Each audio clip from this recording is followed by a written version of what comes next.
Here are some reminders that you need to remember during the wedding. Reminders to everyone. As you register, change your name into your real name for easy identification.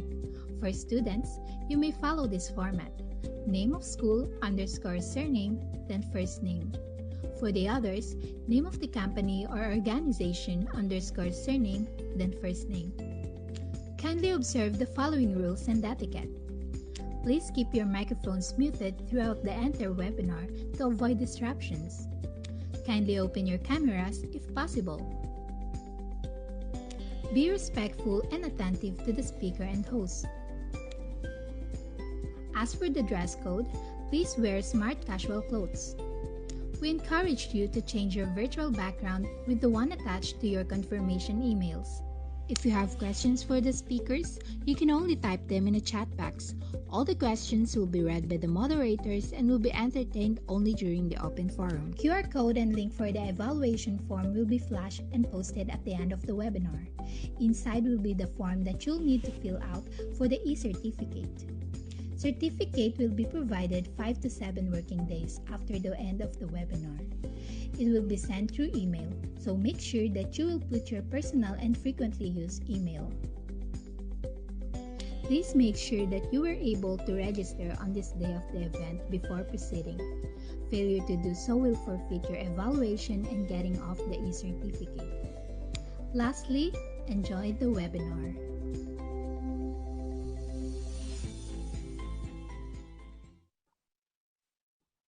In addition to the house rules, we are recommending everyone to have screenshots with the speakers as well as your support to their social media accounts, as you are going to require this in your evaluation form later. This will also serve as your attendance for today's event. Thank you and enjoy the event.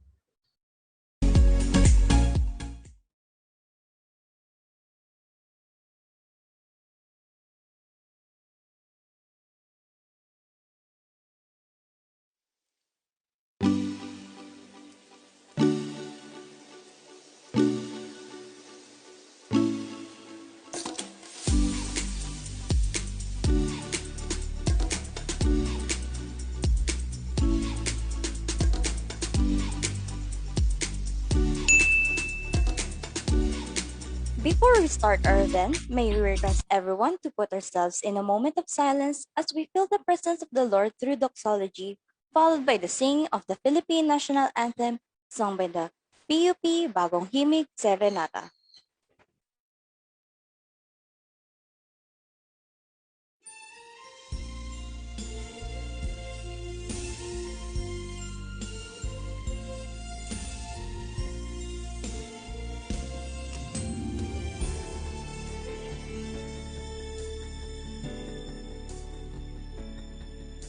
Limang taong biyaya, salamat Panginoon sa iyong punla.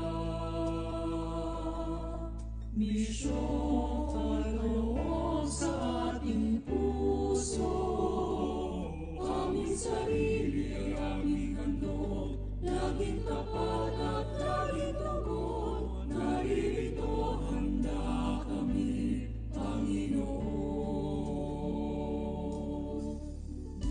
Panghahayo sa iba't ibang dako, hati ng iyong salita at paglilingkod. Inang Maria, ang siyang ay langit lubog, lalaganap alab ng iyong misyon. Limang daang taong biyaya, salamat Panginoon sa iyong punla. Misyong kaloob sa ating puso, aming sarili ay aming handog, laging tapat at laging tugon, naririto handa kami, Panginoon. Mga kaloob na halong tulong sa mundo,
Mga kababayan, ang pambansang awit ng Pilipinas. Bayang maliw, kaya sa silanganan, alam ng puso, sa litin mo'y buhay.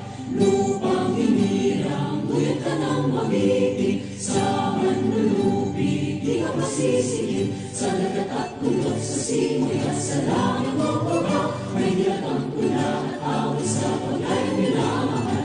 Ang isat ng wala, pag-uwit ang muntay na nagdidinig, ang bituin ng araw niya, kailan pa may lumatigilid. Lupa ng araw ng walang pagsinta, buhay langit sa piling mo. Ang ligaya na pag may makawi, ang mamatay ng dahil sa'yo.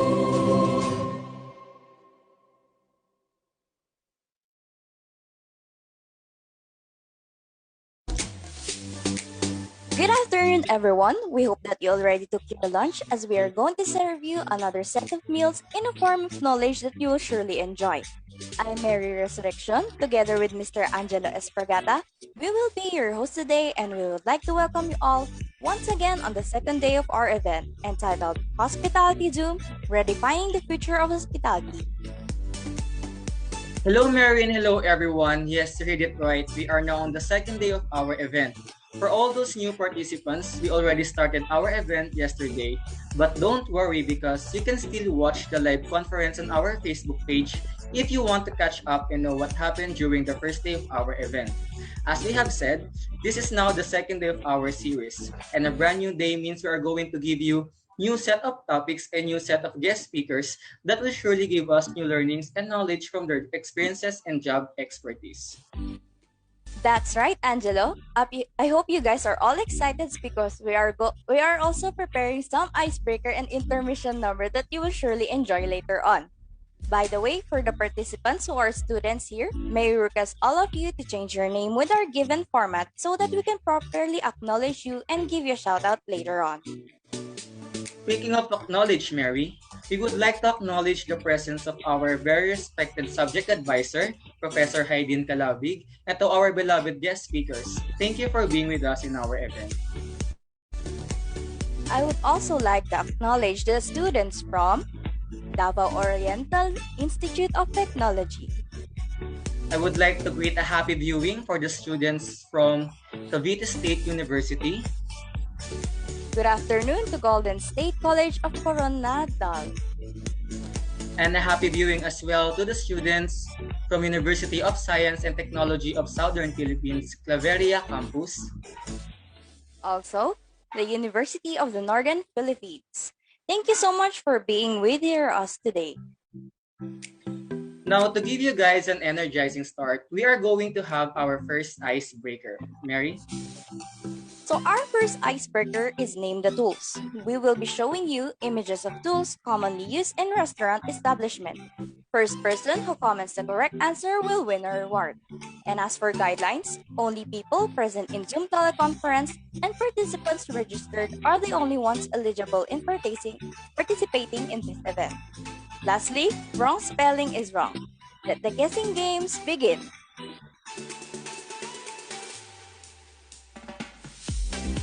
So for our first picture, if you know the answer, please feel free to type in the chat box. It is a stainless bowl with holes. I think we have a winner from King College, Philippine, Mr. Rendell. Let's see the full name. Ayan. Colander is the right answer. So just a quick trivia about colander. Don't you know that colander came from the word column, which means strainer or sieve in Latin. And colanders have been used for thousands of years and specimens have been found that date back to at least 1300 BC. So, ang tagal na palang ginagamit ang colander, Mary. Grabe, tagal. And so, for our next image, this is stainless steel pan with a circular. So we are looking for a specific name for this pan. Saucepan? Malapit na. Hindi ko may mapalitan na ngayong isang letter.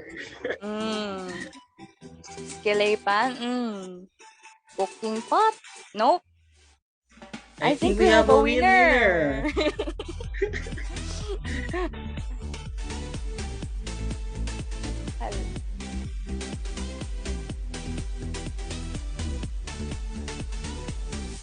And the winner is Miss Marian Babao. She got the answer sa Taypan. Ayan. Yan. Congratulations po. Fun fact about saute pan. Don't you know that it is recommended to have at least 2 pans at home?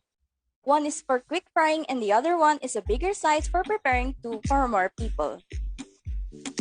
And congratulations to all the winners. Please wait for our organizers to message you to claim your prize.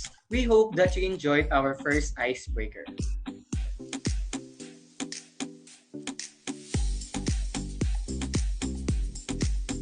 Now, to formally start our event, may we call on Mr. Joshua Luis M. Maanyo, the co-chairman of this event, to give his opening remarks. Let's give him a virtual round of applause.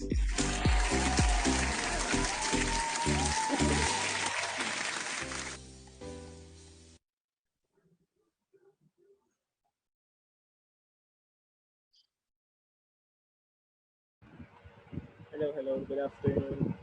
Um, yes, blessed day for everyone. So I am loud and clear.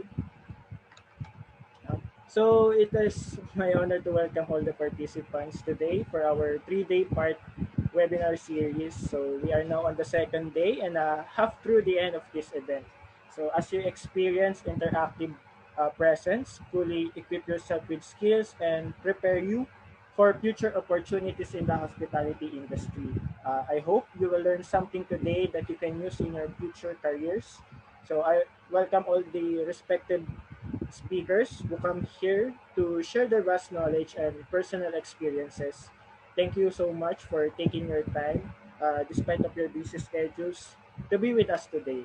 So I would also like to recognize the effort of Team Prime, and this event would not be possible if not because of them. And of course, our course facilitator, Ma'am Hayden Aikalabig, for her non-ending support and assistance. Thank you so much, everyone. Welcome to Day 2 of Hospitality Zoom, Redefining the Future of Hospitality. I hope you enjoy our webinar. Thank you so much.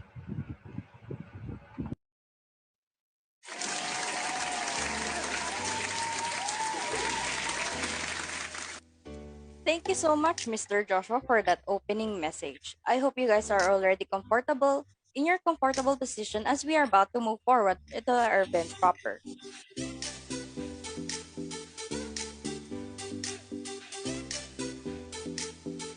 Also, we would like to acknowledge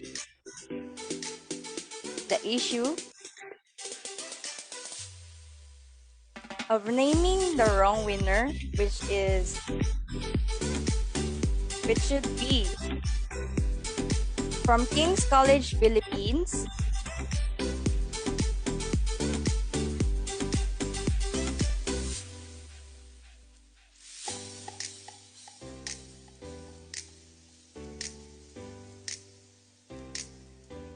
Abenohar Mark.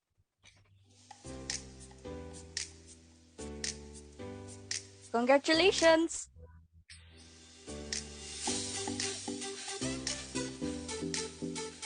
One of our organizers will message you shortly. Moving forward, on the second day of our event, Restaurant Innovation, our guest speakers will be discussing the industry's fast-evolving nature to elevate the drive-thru's experience for customer and staff towards the interests around technology and intelligence, versatility, space saving, and health and sanitation. For our first topic, she will tackle the subject of food service operation focusing on digital dining. This would revolve on the equipment of restaurant of digital engagement among consumers, such as ordering systems and the third-party delivery apps to operate efficiently and profitably. It is my honor to introduce to you our first speaker. She is a chef and owner of Tollhouse Food and Services Incorporation. She was a professor and chef instructor at the Holy Angel University for 15 years and has authored a book on commercial cooking. She is an alumna of the University of the Philippines, Diliman, holding a degree in Hotel and Restaurant Administration. Please welcome Miss Josephine Mendoza.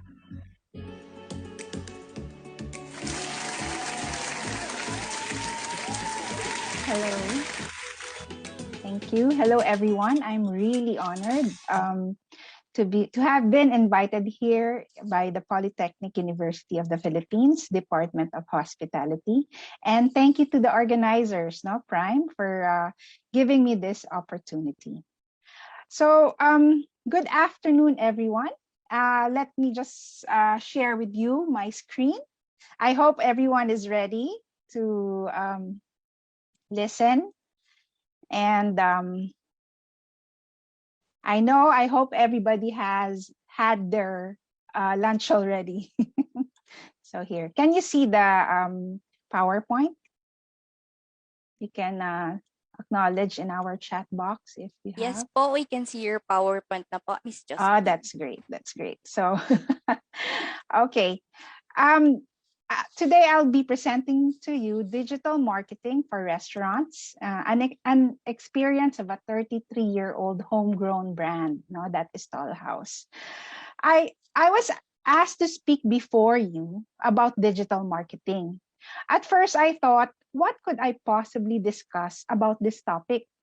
I am not a millennial. I am not a techie person. I am just your cook and baker in the kitchen. But I know that you guys probably know that about the theories and practices in digital marketing through various sources, from your school or even the internet, like the YouTube University, and in Google Library or in Apple Podcasts. So I have decided to talk about digital marketing through our experience in Tollhouse, which is a 33-year-old homegrown brand in Pampanga.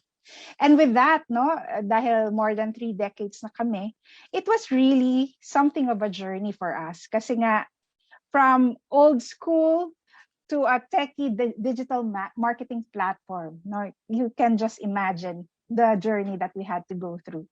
Okay, so I thought that probably sharing our journey and experience of transcending our marketing practices from the traditional to a blended digital and organic one.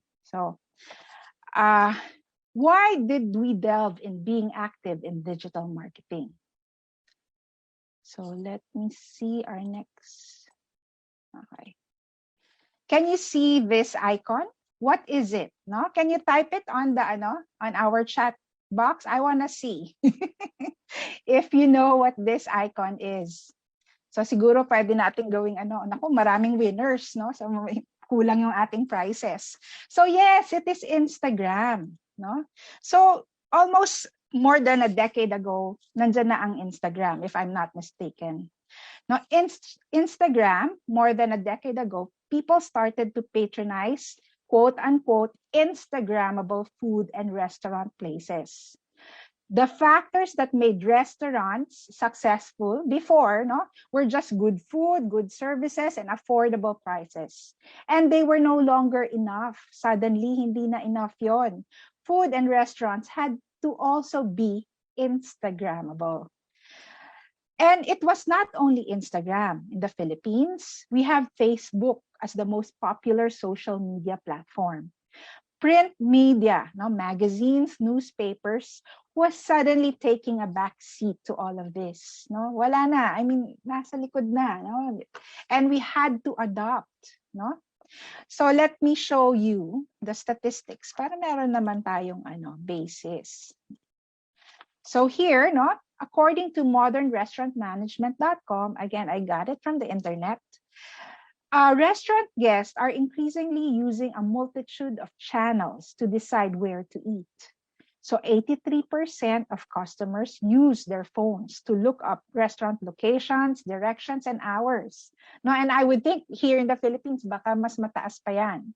75% of customers look up menu info online. So marami yan. 51% of customers order takeout or delivery from restaurant websites, and 55% of customers read restaurant reviews online. Now, this is a study abroad, no? And I think hindi yan nalalayo sa atin. Okay, so digital marketing, para may konti lang tayong background, no? Can be broadly broken into 7 categories, including search engine optimization, pay-per-click, social media marketing, content marketing, email marketing, mobile marketing, and marketing analytics. So all of this, no, are already new, something that we had to adopt in Tollhouse. But with our experience, we shall focus on the types we use for Tollhouse. No? These are content marketing, our SEO. Do you know SEO, guys? Again, pa-contest tayo. Ano yung SEO in our chat box? Wala. Mukhang walang nagsumasagot. So, anyway, SEO is search engine optimization. Meaning, when you search in the internet, makikita mo doon ano yung unang mga lumalabas pag tinype in nila yung name mo. Okay? And then another is social media platforms, very popular in the restaurant industry. Number 4, influencer marketing and reviews. And number 5, collaboration with vendors. No? So we'll discuss this isa-isa for today. No? I'll try to be as direct as we can. Okay, what is content marketing? No? Content marketing, no, from the term content, no, is a marketing technique creating and distributing valuable, relevant, and consistent content to attract and acquire a clearly defined audience with the objective of driving profitable customer action, such as video blogs and social media posts. Ang haba, no? It's simple. Actually, before I discuss this further, can I ask our organizers to please play our video 1 so that our audience can see kung ano ang ibig kong sabihin sa content marketing. Okay, so I admitted Miss I can also share it if you want. I'll stop screen share. Tama ba?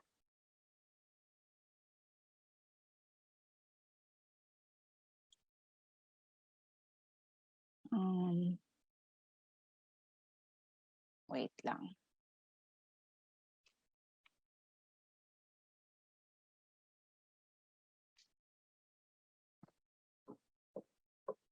Can we share the video or ako na lang?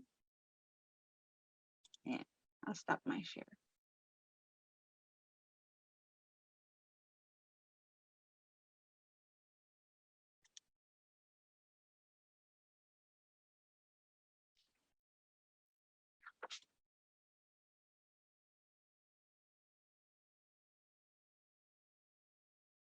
Yeah, ito na ba? Ay, hindi pa yata ito.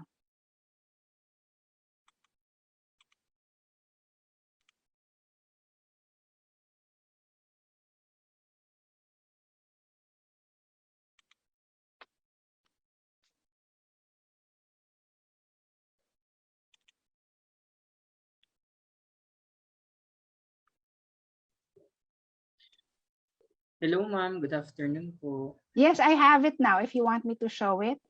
Yes, okay na po kasi wala daw po ata yung copy Hindi ng nila video na. yung mga organizers. Yes po. Okay, it's okay. I have it. May backup tayo dyan. Thank you, ma'am. Okay. Wait lang. We'll do this. So, sabi ko sa inyo, hindi ako ganun ka-techy. Wait lang.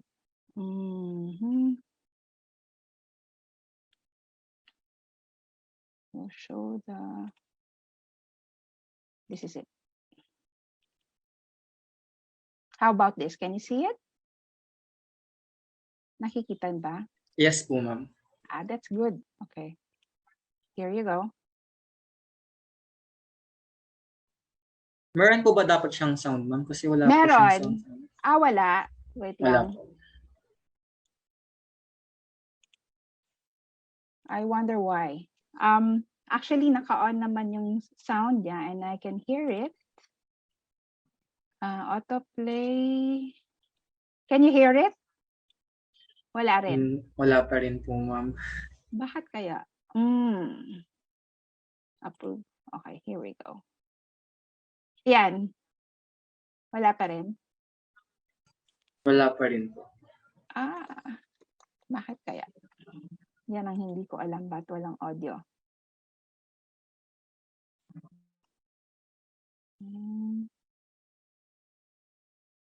Again. Here. How about this one? Wala pa rin. Can you hear it? Wala pa rin po, ma'am. I wonder why.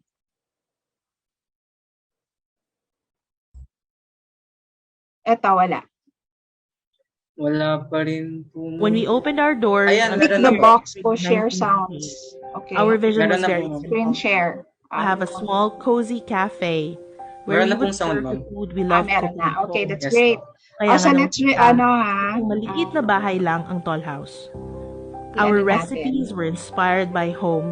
I and wonder prepared what with love. happened. It's The pastas were standard fare in our family get-togethers. These recipes Mulit. Okay, let's rewind. Okay, thank you.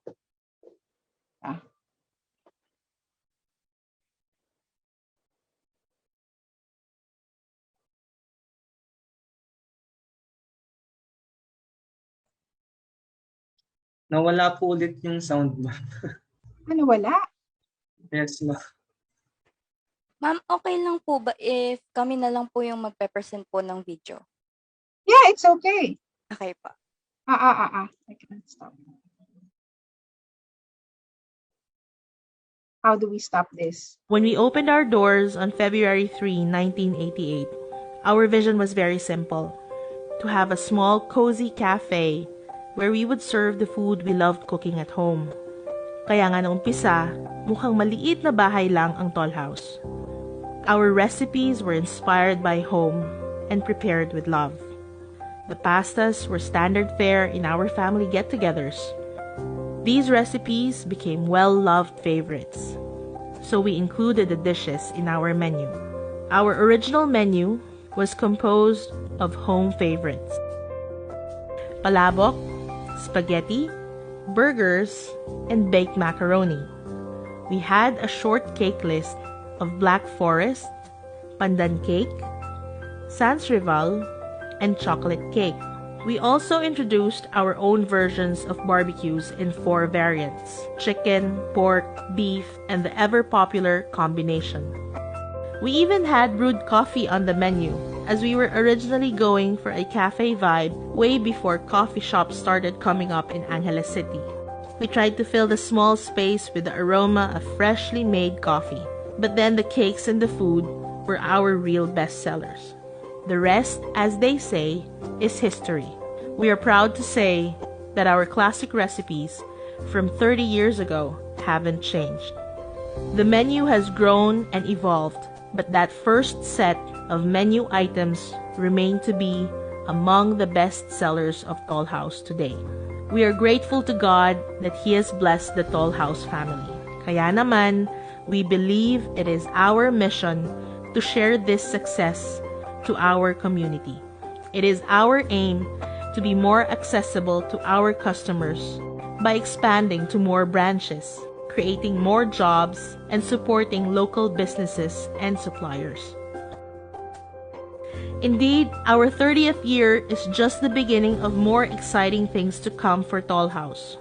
We are celebrating our 30th year as an important milestone in our renewed commitment to excellence.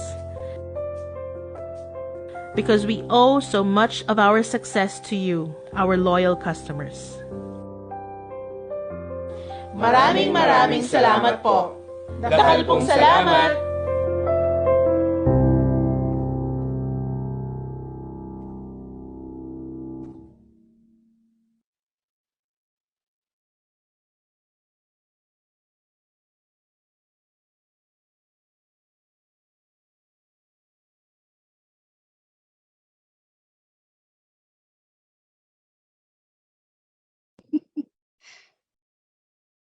So I don't know what happened, no? So ganyan pala, pwedeng mag-overlap ang sharing. I hope I was able to put the message across, no? Dali lang. Let me just start my video. So yon. I hope na intindihan niyo naman yung video somehow. And then in that video, no, makikita niyo lahat yung history and then what Tollhouse is all about. Okay. Let me share my screen again for the PowerPoint. Okay, here we go. So content marketing.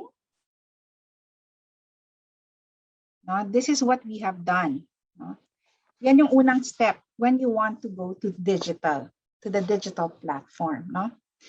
Now, generating content for Tollhouse was one of my mission in introducing who we are, what we do, and how and why we do it.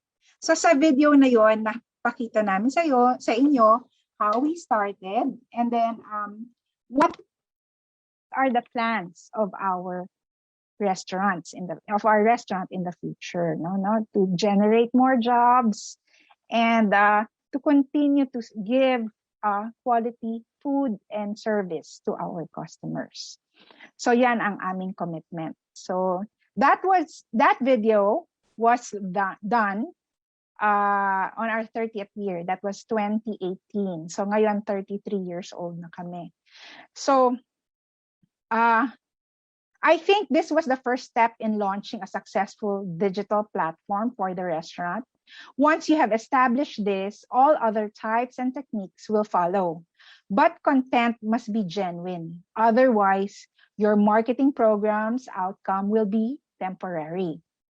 The marketing platform must stand on a solid brand that brings a superior product and service that will delight your customers.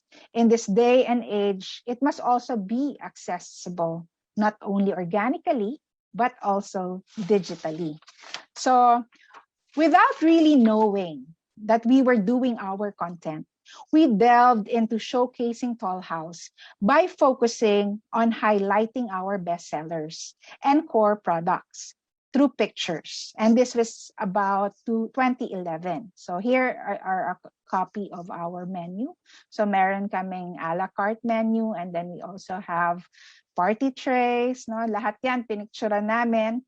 It was difficult at first because being a 33-year-old brand of comfort food in Pampanga, how do you style food that doesn't use any garnishes? No, simple lang, no? The way we present our food, it's simple. Food that is simply straightforward, not trying to be frilly. At that time, when we started, food styling was left to add experts who demanded a high price for their services. We did not have that kind of budget that quick service or national brands did.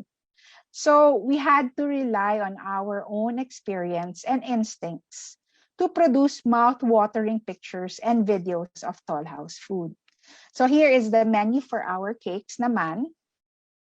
But I discovered that the secret to producing photogenic, Instagrammable food photos was really to showcase the food's perfect imperfections. So as you will notice in our photos, hindi talaga perfect looking ang aming mga pagkain. Kung paano sila lumabas sa kitchen, that's how you will see it in our photos. So that was the kind of look that we wanted.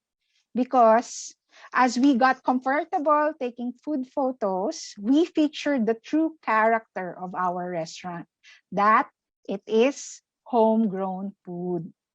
I have learned that our food, Tollhouse, is the food you grew up with. And there was nothing wrong with that. So sabi namin, it's not perfect, pero okay lang. This is the food that our community, has grown up with. So with lots of prayers and with lots of hope, we continued, no, with our digital transformation. Okay. So here are our photos that we have done. Kami-kami lang nag-style niyan. And then, nag-employ kami ng photographers, pero mostly local din. Nobody na talagang professional. So here you go.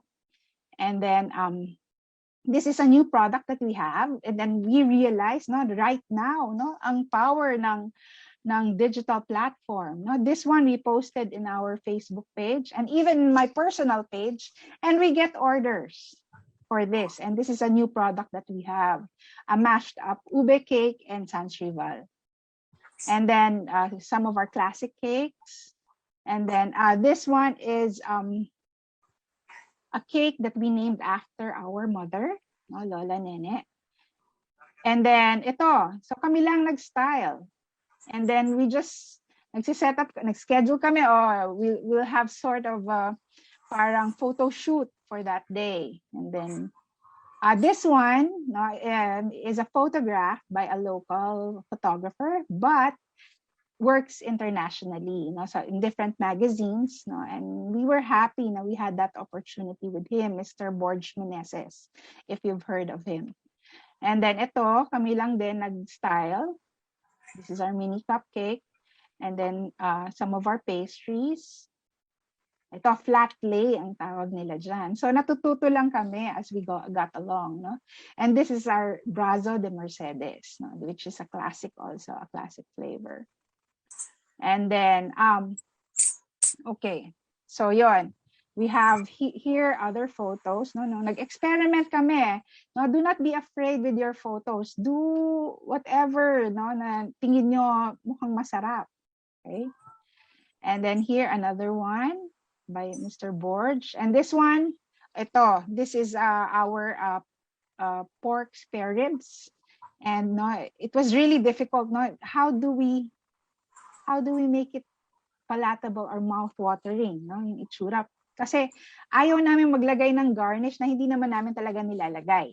So here, when it goes to you, ganyan talaga siya.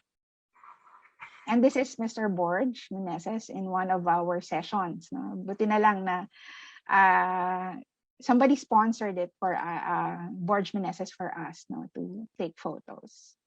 And ito, kami lang din ang kumuha niyan. And then this one with a local photographer. So ito, this is homegrown goodness. That's the yun yung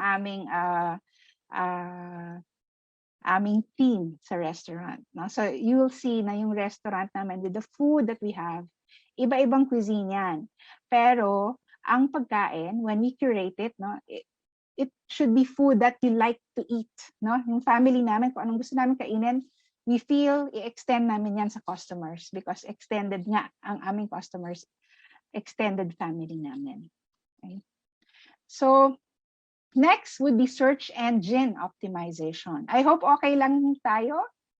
I'm seeing people, commenting. Thank you for thinking na nakakagutom. That is the objective here.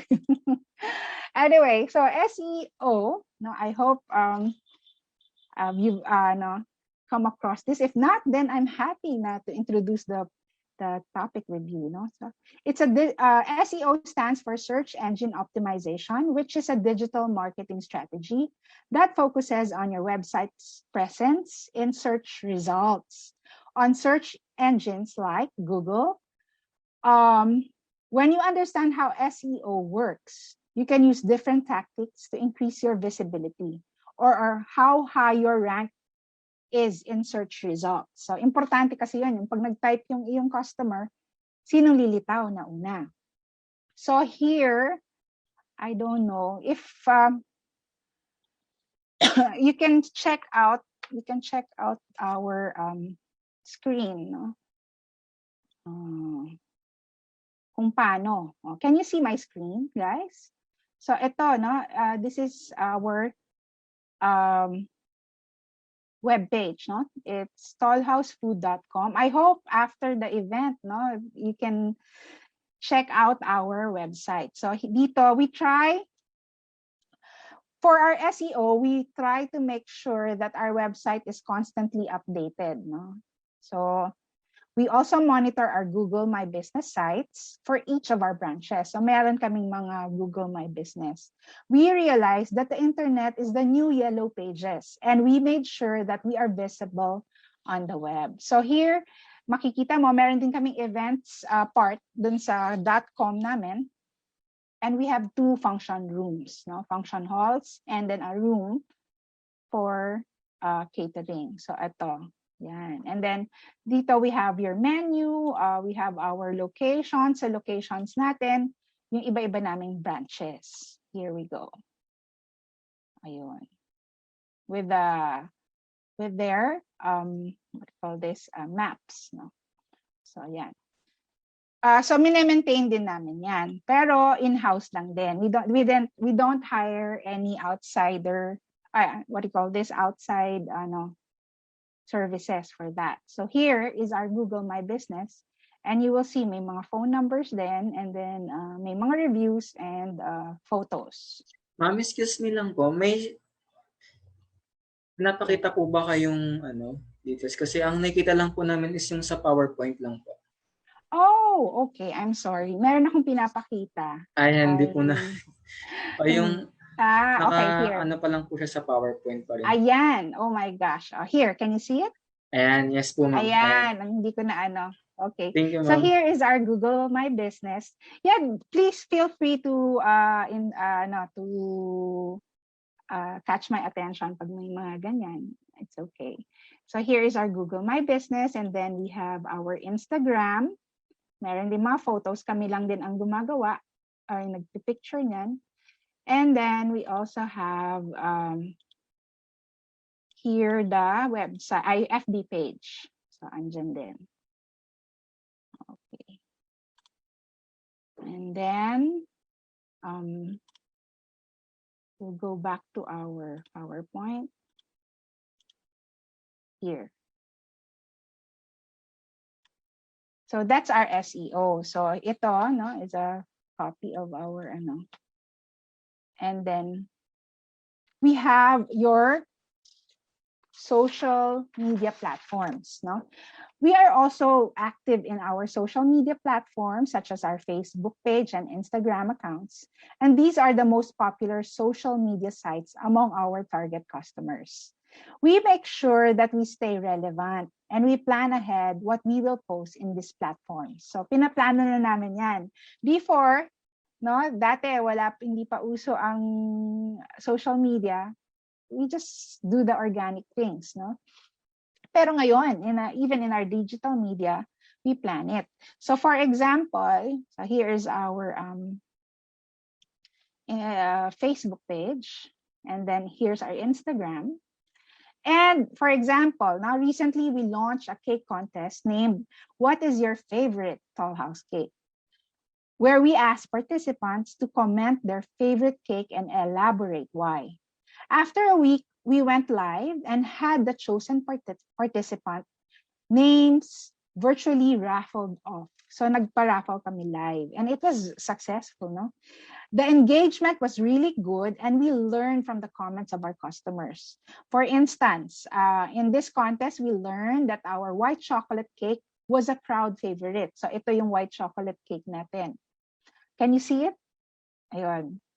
So it's all white and very light, not so sweet. There was one story about how their mom loved that cake because it wasn't so sweet. Or there was one who will remember our lane cake because his friends lined up for an hour, or was it 2 hours, no? On Valentine's Day, just to buy him a birthday cake. So natouch siya, no? Na talagang nag-effort sila kasi Valentine's Day is really a peak day. So kahit peak day, pumila pa rin. So yung mga cakes namin, a lot of them are named after family. Kasi nga, Tollhouse is all about family. So even our food, we use the names of our family members. No?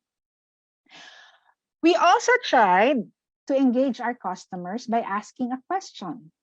Where would be the best place for us to open our next branch? And it was such a simple post. No, walang ginawang graphics or anything. Simple lang, no? And surprise, no? Ang daming comments. If you can see, the comments here is 234 comments, no? And we were surprised to see how many commented as far as the US and Canada. So beside it is the map. Ito naman, ginawa na namin tong map na to. Nilagay namin, nag-drop pin kami sa lahat ng mga na-mention dun sa comments.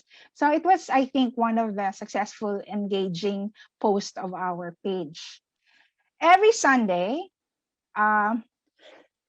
since the pandemic, we would always post a feel-good quotation because we have always believed in spreading positivity, especially in times of crisis.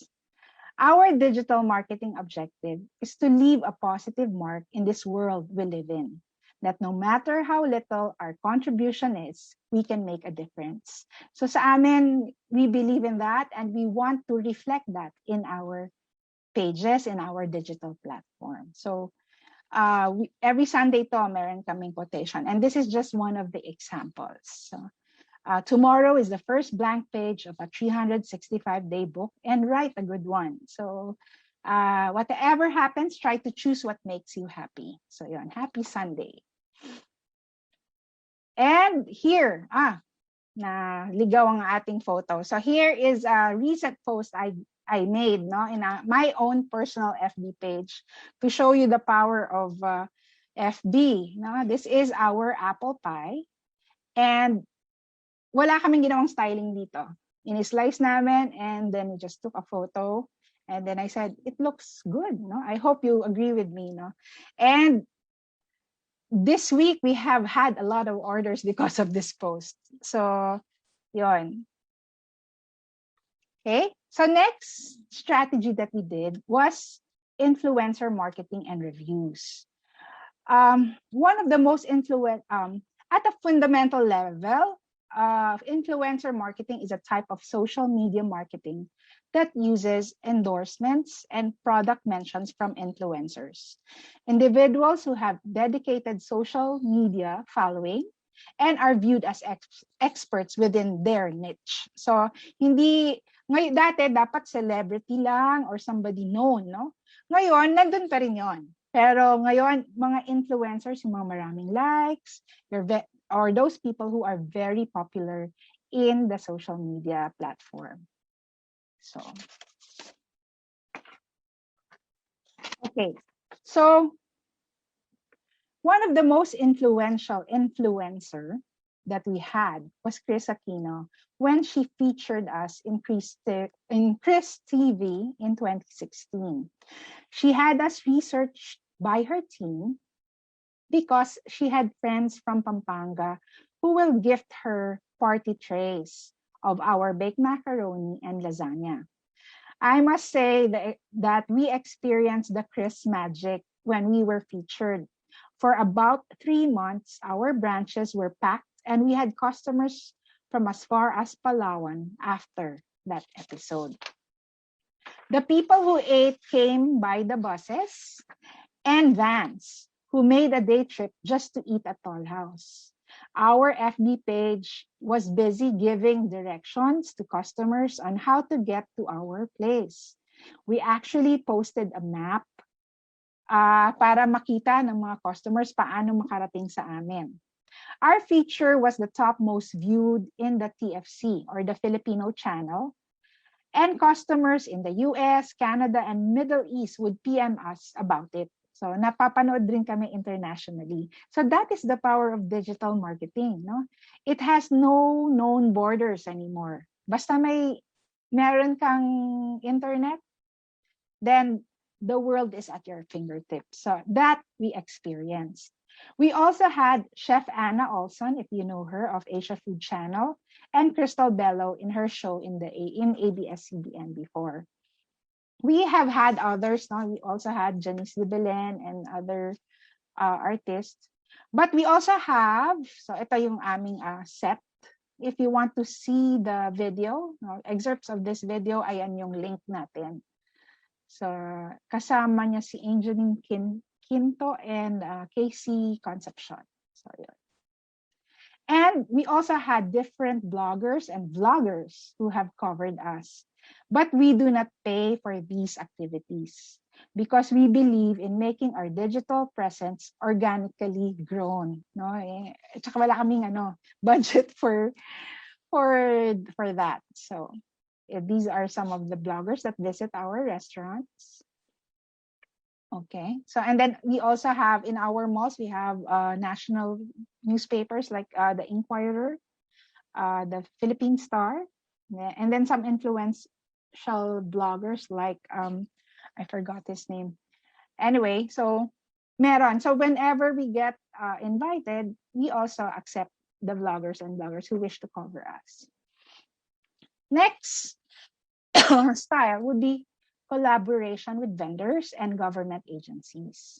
It's all about working together, finding new partners, exploiting new opportunities, considering new stakeholders and new markets, using new services, segments, solutions, and devices to drive revenue. Especially ngayong crisis, talagang we tried to explore every possible revenue or venue to increase our revenue. Okay.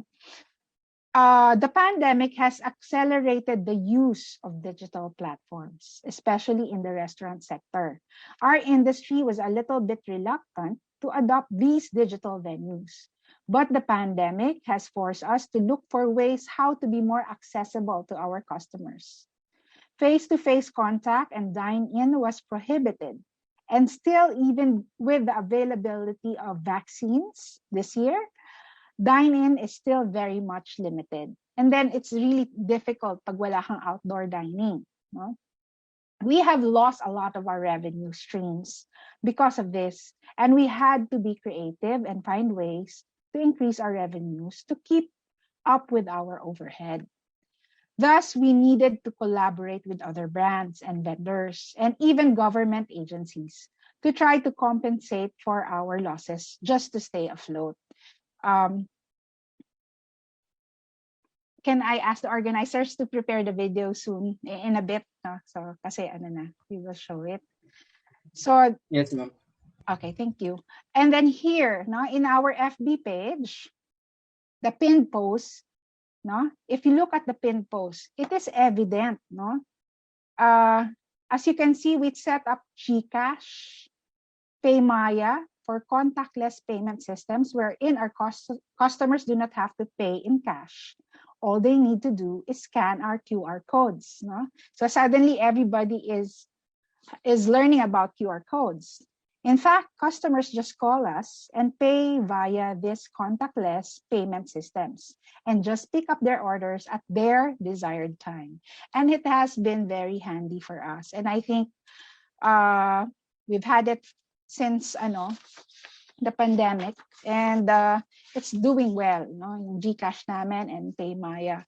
And then in other stores, such as our mall, like in Ayala, they have the drive-by, wherein they text the mall, and then we have our waiters go out of the mall and just the customer will drive by. No? It's the same concept with SM Buddy. No? We have 2 SM mall branches, so may SM Buddy din kami. So all of this we tried, no? Kasi we really need to survive this pandemic. No? In our pin post, you will also see all our delivery providers dito sa baba, no? We have 2, 4, 6, 8, 10. 10 of them. At the start of the pandemic, we collaborated with both national and local delivery providers. Again, accessibility was our objective here. I must say this has been very successful and helpful for us, as delivery accounts to 20% to 25% in our gross sales right now. No? We recently launched a promo with Grab, and it is very effective and helped boost our sales. Okay. Here's the promo. We would regularly have a Zoom meeting with Grab to check our performance. And they were happy to note that to us, They were happy to note to us, no, that we were in the top 10 among casual dining restaurants nationally and top 5 in our province. So that is something na sabi namin, wow, ang galing, sabi ko. So we're reaching out to more people. And then ang objective namin to be accessible, even in this pandemic, we are accomplishing it. No? We also work with the Department of Tourism in their project called Flavors of Pampanga, or Manyaman. No? This project was launched last month to help relaunch our local tourism industry after the pandemic, starting with the food tourism sector. No? So they wanted to launch the tourism. And they said that umpisa tayo sa food kasi mas attractive sa mga Pinoy, to domestic travelers ang food, no? And I am so proud of this video that we will show you, no? Created by Direct Nolan Bernardino, creator of commercials of national brands like Alaska and Milo. This video was launched at the Hilton Hotel in a hybrid convention that includes speakers and from other countries. Hybrid events may be the future trend where there are attendees through Zoom, no, and other meeting apps, and then others go to the event face to face. So I went there face to face in the face-to-face event. But before we got into the conference hall, we had to have an antigen test. So mukhang yun ang uso ngayon, no? Even in events, ginagawa na nila yan for their weddings. So in the video that we will show you, 4 homegrown restaurants were featured. Now we have Everybody's Cafe, Apag Marangle, My Lola Nor's Meriendahan, and Tollhouse, all of which are my good friends in the industry.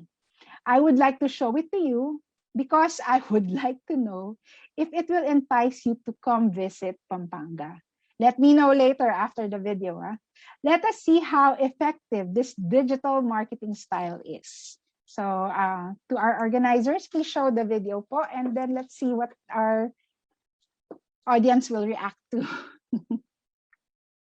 When you serve good food, especially to those people na talagang who knows the food of Kapampangan, no? Pag kumakain sila, talagang it brings back memories. So it's not just Kapampangan food itself. It's the people, the Kapampangan cook behind the food that makes the food good. Hindi pwede yung pwede na. Dapat pwede na.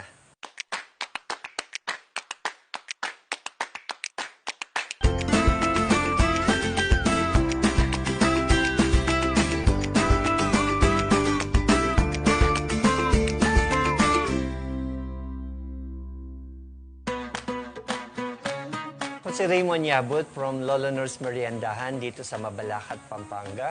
Nag-start ang Lola Nor's noong 2006 for friends and family muna.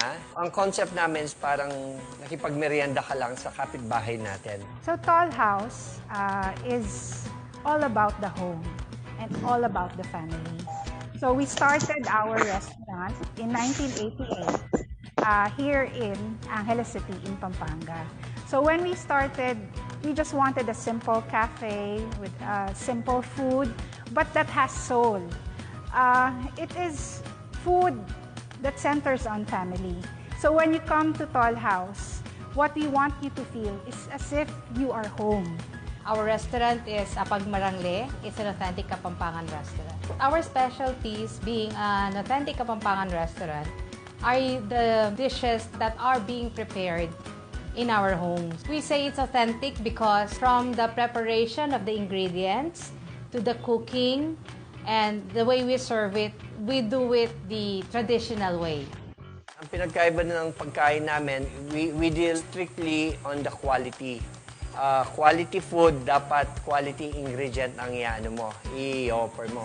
Dahil localized siya, is authentic Kapampangan, we stick dun sa kung anong meron dito. Like for example, instead sa palabok namin, instead of using calamansi, pag season naman yung kamyas ang inaano namin, nilalagay namin doon. Apag Marangle, naisip lang namin siyang buksan because yun lang ang alam ko. Mahilig magluto ang mga parents ko, mga true-blooded Kapampangan, even mga aunties ko. So lumaki ako sa environment na talagang pagluluto at pagkain. Okay? So, yun yung baon ko. Apag marangle means hain sa bukid or served in the farm. Kasi apag is hain, you serve. No? Marangle is bukid. Somehow, when we opened our doors in 1988, ang bestseller talaga namin is our baked macaroni. It's a personal concoction of our family. As I said, we're a family restaurant centered on the family. So ang mga first few dishes namin were the dishes that we serve at home. Ang Lola Nurse, kilala kami sa comfort food, actually. Isa Kapampangan pagkain. Most likely, yung mga customer namin dito, yung mga balikbayan, hinahanap pa rin nila yung comfort food nila. For example, yung mga dati na kinakain, which is hindi na nakakain sa ibang bansa, like yung halo-halo, putong babi, yung mga exotic camaro and betute, yan, yung mga hinahanap nila. The pandemic was really a challenging time for us, especially when we started our lockdown last year. Tollhouse just recently finished its renovation. So, hindi pa kami nakakabawi. Ayan, lockdown na. But I think we were able to overcome that and we're still overcoming it because we have this belief, no, na things will be better. Talagang nag-down yung dining dahil 2 months kami nagsara. Halos yung mga tao ayaw lumabas, gusto nila delivery. Sa mga restaurant owner, ano ba yung challenge sa amin? So, ang inano na lang namin is yung open air dining. Inopen namin yung garden namin. So, outside dining muna kami. We offer a complete experience. It's not just the food, no? It's the Kapampangan warmth. You know, yung Kapampangan warmth is when you dine in, talagang mga Kapampangan makulit yan eh. O, kain ka pa, kuha ka pa, sige pa, kain ka, balik ka. Well, I would like to say we're well loved by the Kapampangans. And we wish to spread that love, in the future. We want to also expand our food, our restaurant, and the spirit of Tollhouse. Most likely, dapat pag meron kang restaurant, open ka sa mga ideas, open ka dun sa mga comment nila. So, from there, kung ano man yung sinabi nila, i-take mo, itignan mo kung paano mo siya i-improve. Kung nag-i-improve, well and good, i-adapt namin yon. With the Kapampangan restaurant in Pampanga and able to make it to our 13th year is a big accomplishment.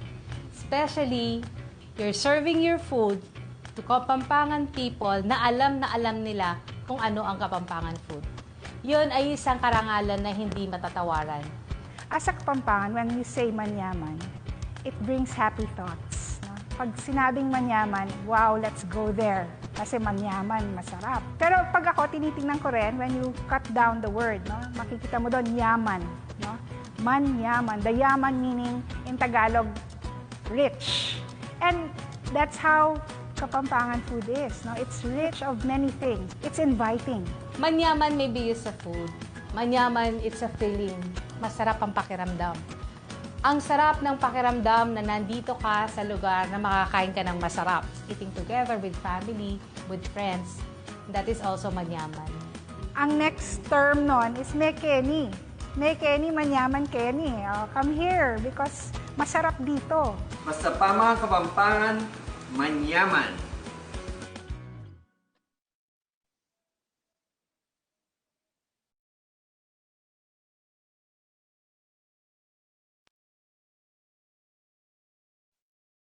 So, okay. So, I hope, So, na-invite ba namin kayo to come over, Pampanga? Okay. So, thank you. Thank you everyone sa inyong mga responses sa chat box. And I hope to see you soon, So, anyway, ito yung ating ayan. Let's just share. Can you see my screen? Ayan. Ayan, ang daming nag-chat sa chat box. Anyway, so with that presentation, those are the things that we have done in terms of transforming Tollhouse into a digital marketing platform. Although, as a final note, in my years in the business, I think digital marketing has been very useful, and I think it will become a more and more powerful influence in the behavior and buying decisions of our customer base. However, such power comes with great responsibility. As Spider-Man said, I think you, as students, must bear in mind that with the use of the World Wide Web, we must always be truthful. We must not forget to be courteous and stand for respect at all times. To be sustainable, we must develop solid products and services to back up our digital marketing programs. Develop real content first and believe in your brand.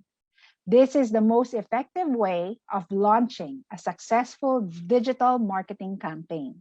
So it starts from you and show the real you. Okay? So yun lang po. So come home to many comforting choices.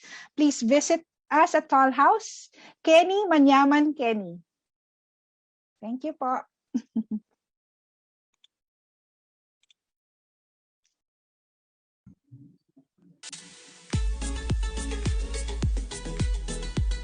Thank you so much, Miss Josephine Mendoza. That was a very mouth-watering discussion. Thank you.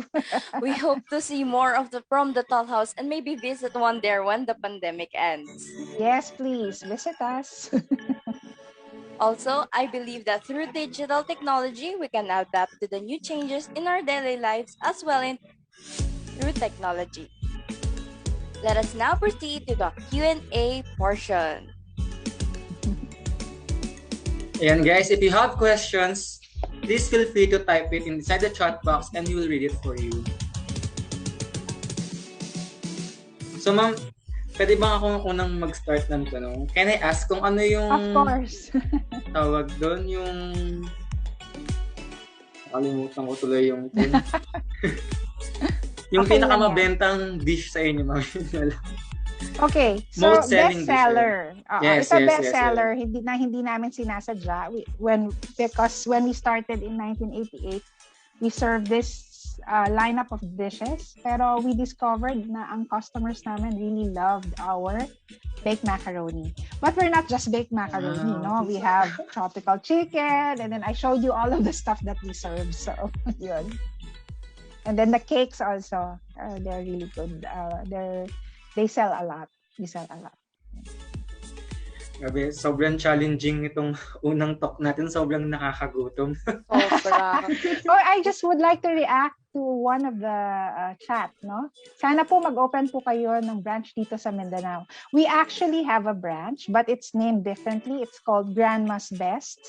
And it's in Dipolog City in Zamboanga because my mom is from there. So, sa Zamboanga del Norte, nandiyan na po kami. Okay, thank you, ma'am. Another question from University of the Northern Philippines. Yes. What will be your advice for beginner po? Well, for a beginner, if you want to open a restaurant, or is it for digital marketing ba, you have a restaurant already? Well, if you want to start with your digital marketing, yun nga, ang first step is to develop your content and be true to yourself. No? Kung ano yung sineserve mo, yun din talaga lang dapat ang ina-advertise mo digitally. So, yun, you start from there. Ayan. So, next question, ma'am, from our Facebook Live. This was asked by Miss Arnalyn Magangat. Madam, what were the problems you encountered to your customers since you started your business ventures up to now? Okay. Actually, any operations, talagang hindi pwedeng perfect yan. And when we delve into digital marketing and in the digital platform, grabe, we get a lot of complaints na minsan below the belt. No? Yun yung mga, how do you handle people that kung mag-complain, parang hindi ka na tao. No? May mga ganun kasi. Because I think, siguro dahil sinusulat lang, mas yung tao mag-express. No? But we have learned to temper that. No? Of course, we always listen. Whether disrespectful or not, we listen, we check our operations. Ang attitude na lang namin is, no, for continuous improvement. We accept all complaints. No? If they say things, it's okay. Wag lang masyadong bastos. Kaya, yan ang habilin ko sa inyong students. No? Don't forget to be courteous. Always remember, respect should be there. No? Kahit sino pa yung kausap mo. Ayan, ma'am. For our last question from Janet Castillo. How is important it is for a business to adapt in digital marketing? Excuse me, again, how is it? How important it is for a business to adapt in digital marketing? Well, from our experience, no, I think it's very important. No? Kasi unless, no, it really depends on your objective. No? If you're a restaurant na gusto mo, word of mouth lang, and then hindi ka naman nagmamadaling mag-expand or anything, then you don't have to delve into digital marketing.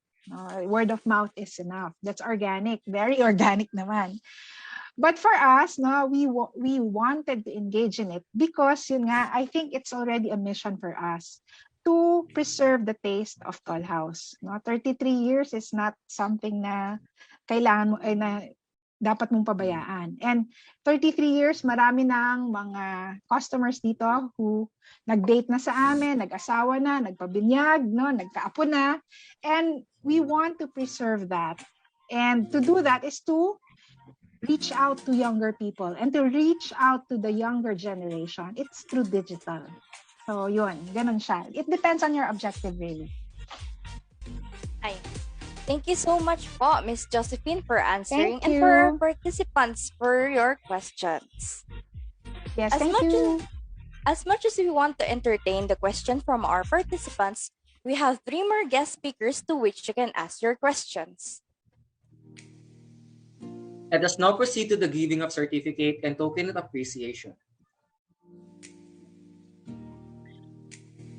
Republic of the Philippines, Polytechnic University of the Philippines, College of Tourism, Hospitality and Transportation Management, Department of Hospitality Management. Certificate of recognition is hereby given to Chef Josephine Mendoza, DBM, for sharing her knowledge and expertise on the topic Food Service Operations in the webinar entitled Hospitality Zoom, Redefining the Future of Hospitality on the 9th day of July 2021 via Zoom meetings. Signed by our course facilitator, Ms. Haydin I. Calabig, by our chairperson, Dr. Maria Cristina Q. Trinidad, and by our dean, Assistant Professor Lisbeth R. Vergara. May we now request everyone to please open your cameras as we will have a photo op with our first speaker. Just a reminder for everyone, please have a screenshot of you together with our speakers as we are going to require this in your evaluation form later. This will serve as your attendance for today's event. Hello po. Please open your cameras na po. Okay.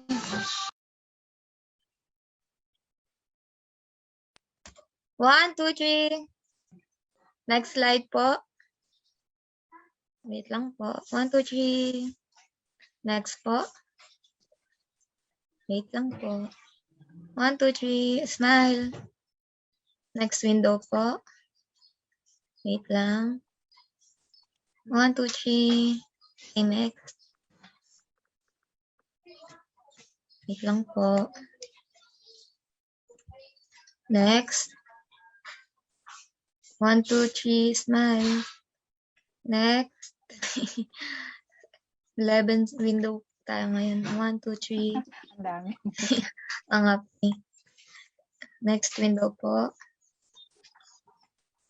Next po.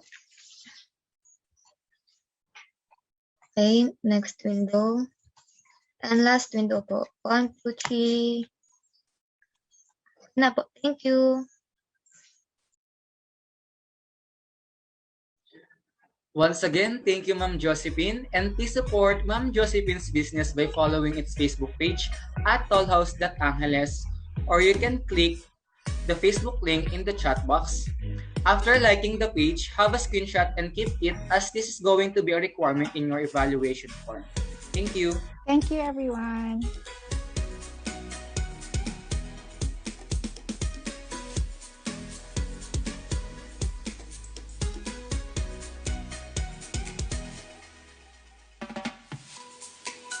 Grabe, Froggy, nakakagutom.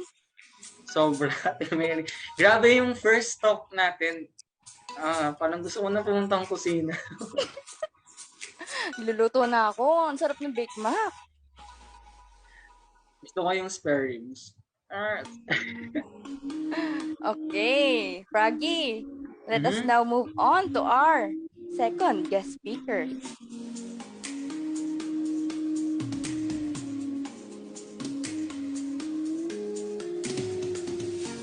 Our second speaker will tackle the subject bar and beverage management that will be focusing on home dining. This would focus on the evolving of dedicated areas for home bartenders to work within the limits by utilizing the space given. And as for our second speaker, he is a bar manager at Toda, Madre, Makati City, which focuses on the potential of tequila and mezcal. He graduated from Polytechnic University of the Philippines San Juan campus. Ladies and gentlemen, let's give a virtual round of applause for Mr. Loren Cabalde, Abreu.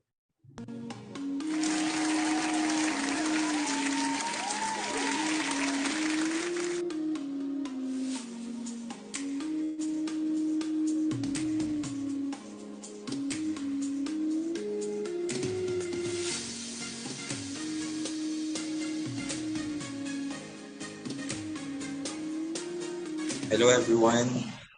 And naririnig naman ba ako? Good afternoon po. Yes po sir, narinig na po namin kayo.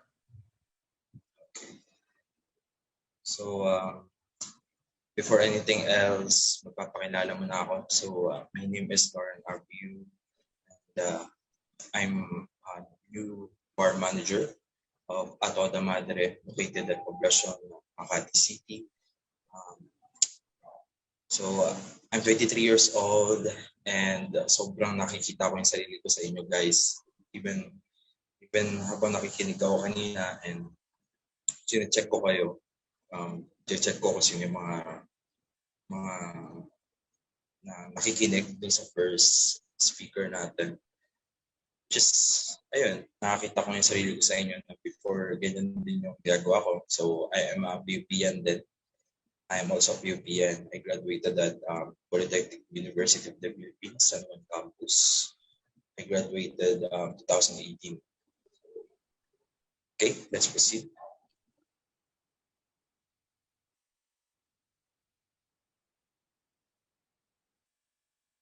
First part.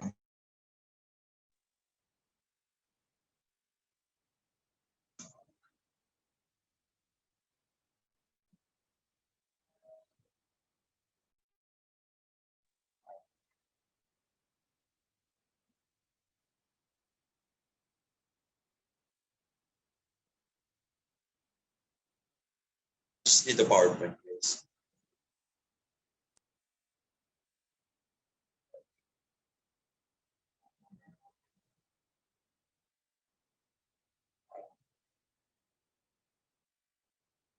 So the title of my presentation, I call it metamorphosis. So just like the process of metamorphosis from larvae, then caterpillar, then naging butterfly, just represent siya sa person or mga bartender. So from start or from the scratch, as in talagang wala silang alam, wala silang idea, just hindi nila akalain na ayun yung pupuntahan nila.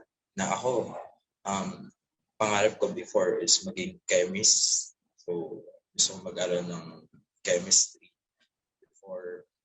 And dahil dun sa hindi kaya, so mag-enroll ako sa PUP, which is syempre, knowing na PUP is mababa lang yung tuition fee. And here sa San Juan is wala kang binabayaran kasi sagot na. local government, yung tuition fee ng UP San Juan. So, yun. Pinili ko yung second course ko, which is hospitality management. And then, ayun, simula first year college ako, nag-aaral ako ng flaring. So, flare bartending muna yung inaral ko. Then, hanggang sa tumutong ako ng third year college, more on mixology naman yung inaral ko. So, let's proceed for this topic, metamorphosis. Next slide. Yun, so, introduction. So, yun, tulad ng kwento ko, graduate ako sa PPS noong 2018. And then, for that year then, pagkakatanda ko sa April 23, 2018 ako nag-graduate. Then, April 26 ako nag-start na sa regular job ko, which is si Agimat. So, Agimat ako unang nag-start. Sa Agimat, it's a Agimat foraging bar and kitchen. So, in-forage nila yung mga forgotten ingredients dito sa Pilipinas, like cinnamon. Meron another variety ng cinnamon, which is kalingag. So, mas better yung amoy niya and yung aroma niya kumpara sa cinnamon natin na ginagamit. And then we have also sa may bandang Ilocos, we have kalumata. So it's like star anise yung taste niya. So marami tayong mga ingredient na or like mapunta natin alam na meron pala silang specific na ingredient na nag-i-exist pala talaga. So tayo wala tayong idea kahit na isa tayong Pilipino. So yun, si Agimat, nakafocus siya doon about sa mga local ingredients na meron tayo. And then, nagstay ako sa Agimat as a head bartender for about 1 year and a half. And then, after that, lumipat ako sa isang fast-paced bar sa Makati din, which is local. And after nun is, nag-work na ako as a bar manager ng isang itatayong bar, which is Añejo naman yung Agape bar, more on tequila and mezcal din. Then ngayon, nalipat ako as a bar manager din sa isang bar din, which is Toda, Madre. It's a Mexican concept naman. So it's tequila and mezcal pa rin. So, yun. 2000, nag-start ako mag-aral ng mixology since 2016. And nangyari niyan kasi is nagkaroon ako ng isang competition noong 2016, which is sa Buddha Bar nangyari yun. Then, yan, sa Buddha Bar nangyari yun, which is sa Makati din. Ang student pa ako noong 2016, which is third year college. Then, nangyari is nagkaroon ako ng mga kalaban from different schools like LPU Manila, University of Baguio, FEU. Yeah. So, bali, pagkakatanda ko is 14. 14 kami naglaban-laban from different schools. Then, it's my first competition. And nakuha ko yung title na champion as a first ever mixology competition ng Buddha Bar na ginanap sa Buddha Bar. So, yung mga naging sponsor notes, it's like Bacardi, Munan Syrup. So, isa yun sa mga nag-sponsor ng competition. So, makikita natin dito sa pictures. So, yan na. Nagsisikan na sila lahat sa pictures. So, dito sa may left side, yung tatlo kami. So, kasama ko yung best friend ko rin, which is sumali rin ng competition that time. Yung nasa gitna. And then yung katabi niya, which is si Sir Larry Guevara. Siya yung nag-mentor sa mixology competition. Tsaka sa mixology. And then, si Sir Larry Guevara, if nanonood kayo ng Pilipinas Got Talent, siya yung nag-golden buzzer sa Pilipinas Got Talent, season 5. Yung nag-propose, siya yung sumali din sa Pilipinas Got Talent. And then, next one, sa may right side naman, it's throwing of fire. Ako yung nakamas din. Diageo World Class competition yan na 2019. So, dito sa Diageo World Class is ang most dynamic competition dito sa Pilipinas na nangyari. Which is ang hawak na ng mga liquors like Tangoyab, Black Label, Red Label. That's mga Diageo products. So dyan, nakita nyo it's a fire. So I love drawing of fire. Drawing of fire is inspired siya kay Jerry Thomas, the professor, which is the father of modern mixology. Mabasa niya sa history ng bar. So, yeah. So, I need a mass kasi ang inspiration naman niya yung mga native tribes dito sa Pilipinas na gumagamit ng mga rituals or gumagamit ng mga alay, mga nag-aalay sila ng mga baboy or what or food or drinks sa mga bathala nila. So sa Agimat, they call us modern shaman. Yung nga yung tawag yun. So yun yung tawag sa amin. So meron kami mga amulets and or talisman. They call it talisman. Agimat is talisman. Then the next picture sa my right side, yung nakabanda na ako na color blue. That's the first challenge naman ng Diageo competition. So from out of 1,000 na nagpasa ng entry, namili sila ng top 30 dito sa Pilipinas. And isa ako dun sa napili for the top 30. Kasama na dun yung naging mentor ko ng college, si Sir Larry Guevara. So before siya yung mentor ko, noong 2019 siya naman yung nakalaban ko. So isipin mo na kung gaano ka yung pressure nun na dati nagtuturo sa'yo, kaya na din makakalaban mo after mo mag-graduate. So sobrang challenging siya for me kasi di mo alam kung ano mangyari. Like sa top 30, syempre, mga pro na yung mga nakakalaban mo and ako fresh grad. So hindi ko pa alam kung paano pag-execute or paano dapat mag-execute para lumaban sa kanila. Like, wala akong idea totally. Pero pinaganda ako naman. And dyan sa picture na yan is the first challenge. Tanda ko yun, ako yung pinakalas na nag-perform. Kwento ko na sa inyo. So ako yung pinakalas na nag-perform yun. Ako lang mag-isa. Dala ko yung mga gamit ko. Then, pagdating ko, nag-start na yung competition. And wala akong mapapwesto ng mga gamit ko since wala namang mag-assist sa akin. Ang ginawa ko talagang hirap na hirap akong maghanap ng pwesto nun. So, nakayanan ko naman sa first challenge. Then, nakaabot ako hanggang second challenge. Yung second challenge is dito rin sa babang picture sa my left side. Katabi ng cocktail na may shell. Nakabanda na din ako na puti. So, it's a second challenge. So, from top 30, eliminate to top 15. So, isa pa rin ako dun sa nakapili for top 15. Pati yung naging mentor ko ng college, nakapasok rin siya for top 15. So, yun. After the top 15, yung cocktail ko is makikita nyo dito sa right side, yung dulo, may shell. So, I call it Perlas ng Silangan. Yung cocktail na yan. So, it's very fancy kung makikita nyo. I used anahaw. Edible flowers, then a real shell, it's a bigger one. Then, meron siya dry ice. I use dry ice for the competition. So, and then, dito naman sa my left side, So, dito sa my left side, makakita nyo yung picture ng cocktail, yung may anahaw din. So, I call it, tuyan ka ng bagiting. That's the last challenge ng Diageo. So, from top 15 down to top 8. So, na-eliminate na yung iba. So, for the final competition, na-represent ko yung cocktail na yan, na tuyan ka ng bagiting. So, it's more on langka flavor siya. Ang concept naman kasi niyan is sustainability. So, kung ano yung pwede mong makuha doon sa mismo ingredient, kailangan mong makuha like mula sa balat, mula sa laman, mula sa buto. Kailangan may lagay mo into drinks. So, yun. Doon sa bartending journey, sobrang masaya. Sumasali ka ng competition, marami ka nakikilala na hindi mo kailangan makikilala mo.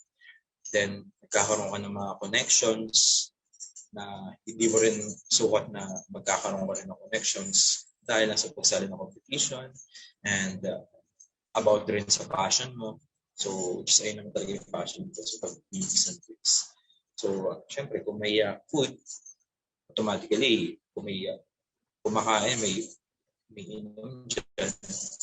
So, So F&B industry is so available kahit saan.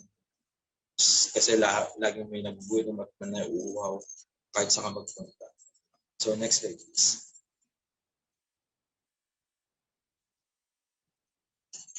So ito yung pay attention sa mga learning objectives natin for this presentation.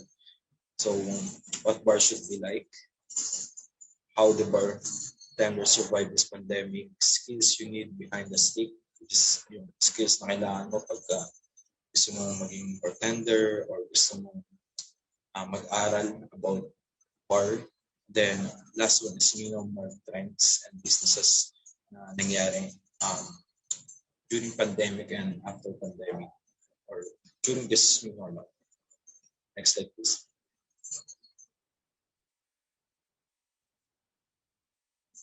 So ito yung skills na kailangan or isa sa mga kailangan taglayin ng isang bartender.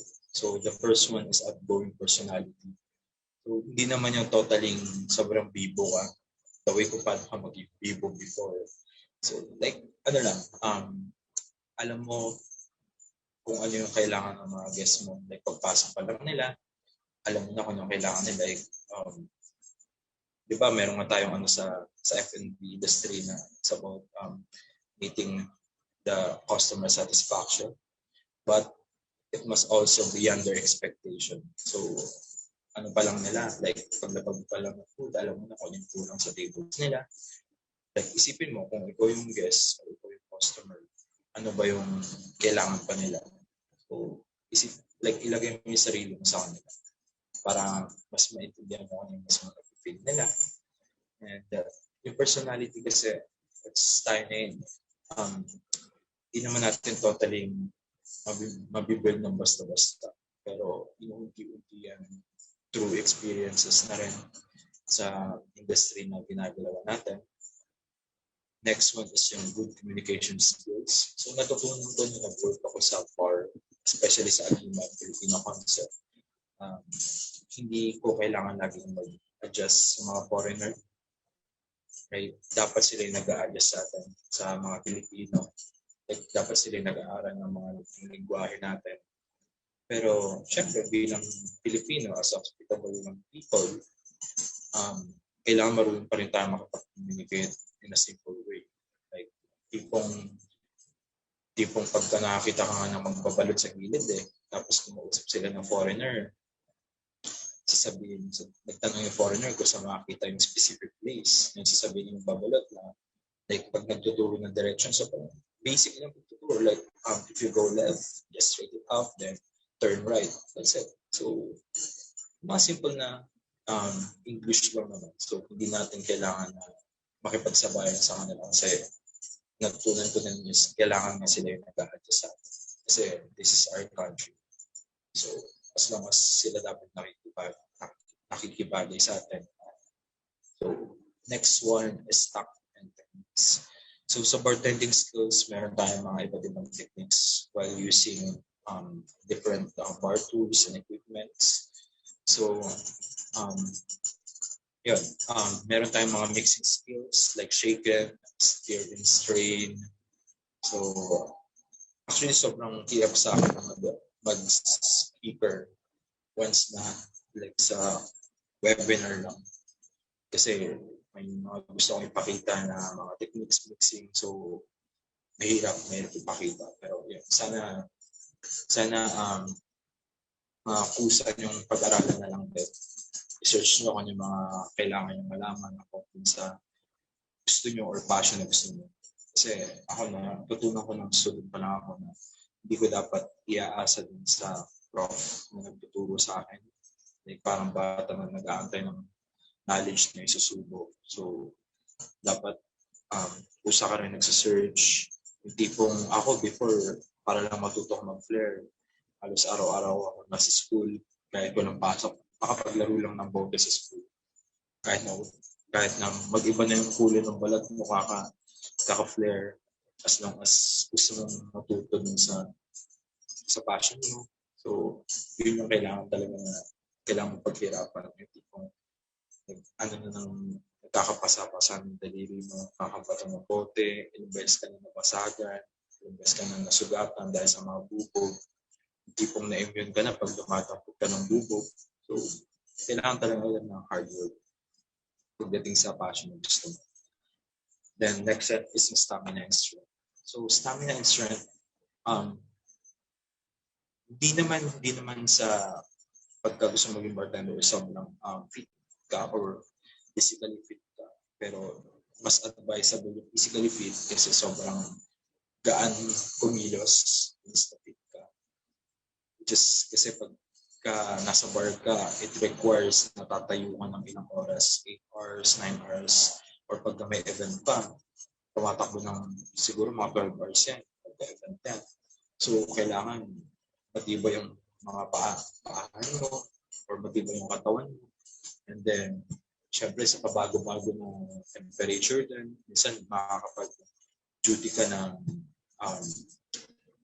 hindi mainit, and then hawakan mo is malamig. So, syempre sa kitchen, ang ano ng kitchen, apoy eh. So, more on temperature sila ng fire. So, sa bartending naman, sa amin sa ice naman.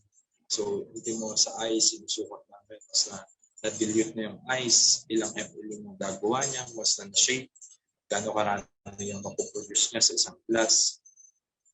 Kasi once na nag-aral ka ng gumawa ka ng sariling cocktail, it's about kailangan sulit yung binayad mo. Yes, tipong pag-shake nila, sakto sa baso. Kasi yung binabayaran nila, yung mga bawat ingredients kasama nila sa costing. The next one is yung good memory.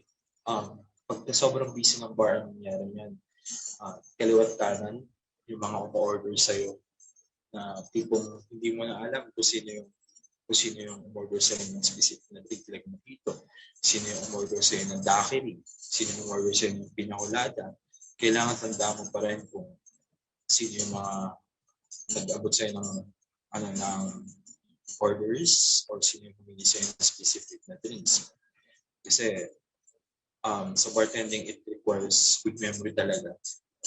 Yung tipong kami mga bartenders, ang nangyari is hindi na namin natatandaan yung name ng mga guests namin kahit ilang beses namin nakakausap. Ang natatandaan na namin is yung mukha lang. Yung mukha lang talaga na natatandaan namin.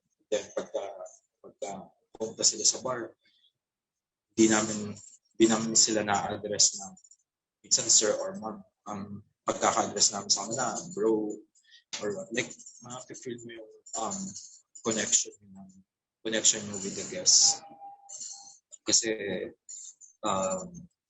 hindi lang naman sa nandun ka sa mismong bar na para gumawa ng drinks, para matuwa sila sa mga iniinom nila, kundi andun ka para mag-build ng bond or ng connections between sa company or sa bar mo and sa guests. Kasi sobrang mabenta or sobrang effective yung word of mouth until now. So once na ginagaling mong pag-mix sa mga cocktails or mga drinks para dun sa mga guests mo, and then natuwa sila or magaling kang makisama, yung communication skills mo doon. As in, maaalala ka nila. Yung tipong kahit sila hindi ka na nila maalala, pero I mean, kahit sila hindi mo sila maalala, pero ikaw, at maalala ka pa rin nila. Hindi kung sasadyaitan nila. Then susunod yan, who knows na balang araw sila rin makapagtayo sila ng sarili nilang business, then ikaw yung kukunin nila as a consultant. So, maraming pwede mangyari once na nasa F&B together. So, the next one is yung cleanliness. So, ito yung pinakamahirap din. Isa sa mga challenging na gawin. Hello? Okay na ba? Ayan, okay na po, sir. Okay. Okay, just one moment.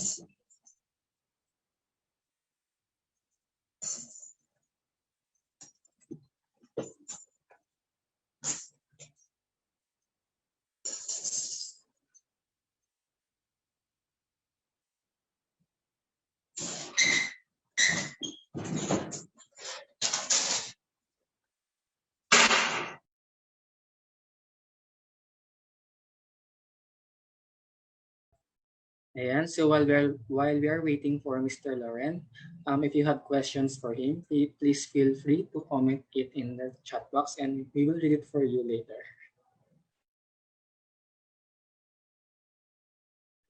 So, yun. Saan na ba ako? So, sa cleanliness, ayan, malinaw na ba? Yes po, sir. Thank you po. Okay, sure. So, the next one is cleanliness. So, ito yung pinaka-challenging once na busy yung bar. Yung panatilihing neat and clean yung bar. Yung tipong nangyayari dyan is ang dami ng, or halos bumaha na yung floor ng bar dahil sa sobrang busy. And then, yun, kailangan bago pa lang mag-start yung business ng bar, kailangan nasa maayos na yung pagkakalagay ng mga syrups, ng mga liquors, ng mga beers, ng mga sodas, ng mga garnishes. So yeah, mise en place is a must pa rin. Kahit nasa bar ka or nasa kitchen, sobrang nakakatulong yung mise en place. Kasi if you're familiar with mise en place, right, it's to put everything in a place. So as long as nasa tamang lagayan yung mga gamit nyo, alam nyo kung saan nyo kukunin, hindi kayo nalilito na saan napupunta yung mga gamit nyo. Hindi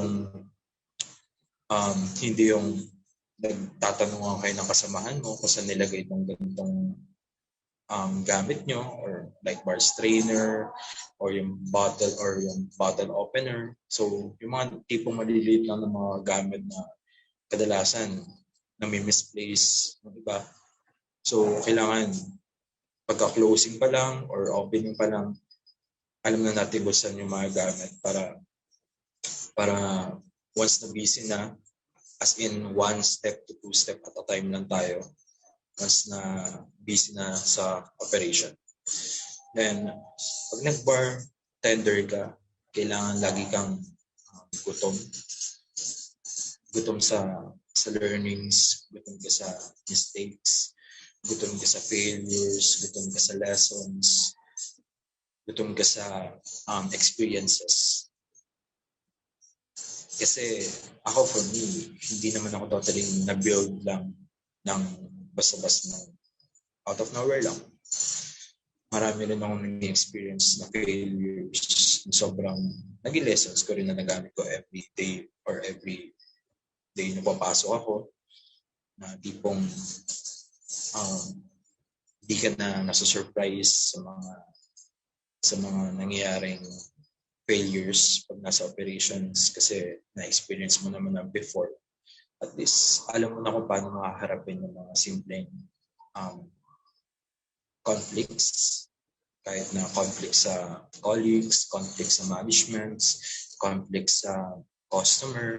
So, tipong may mga lasing, alam mo na kung paano sila i-handle, paano ka sabihin natin yung word na manguto ng mga guests. Kasi hindi naman sa bad way na panguto, pero in a good way na panguto. Very informative way kung paano tayo mag-explain ng drinks, very informative way kung paano natin i-explain kung para sa yung concept ng bar natin, ng business natin. So, bartending skills, it requires many skills actually. Hindi lang yan yung mga nakalista, pero ayun yung mga basic. Kasi parang yan kasi naka-broad na siya. So, for sure, marami pa tayong matutunan once na nasa mismong operation na tayo. So, uunahan ko na kayo kasi medyo, konti lang talaga yung slides na naka-prepare for this presentation. But more on talk tayo. Kung may mga question kayo, please feel free to ask. So, okay, so next slide please.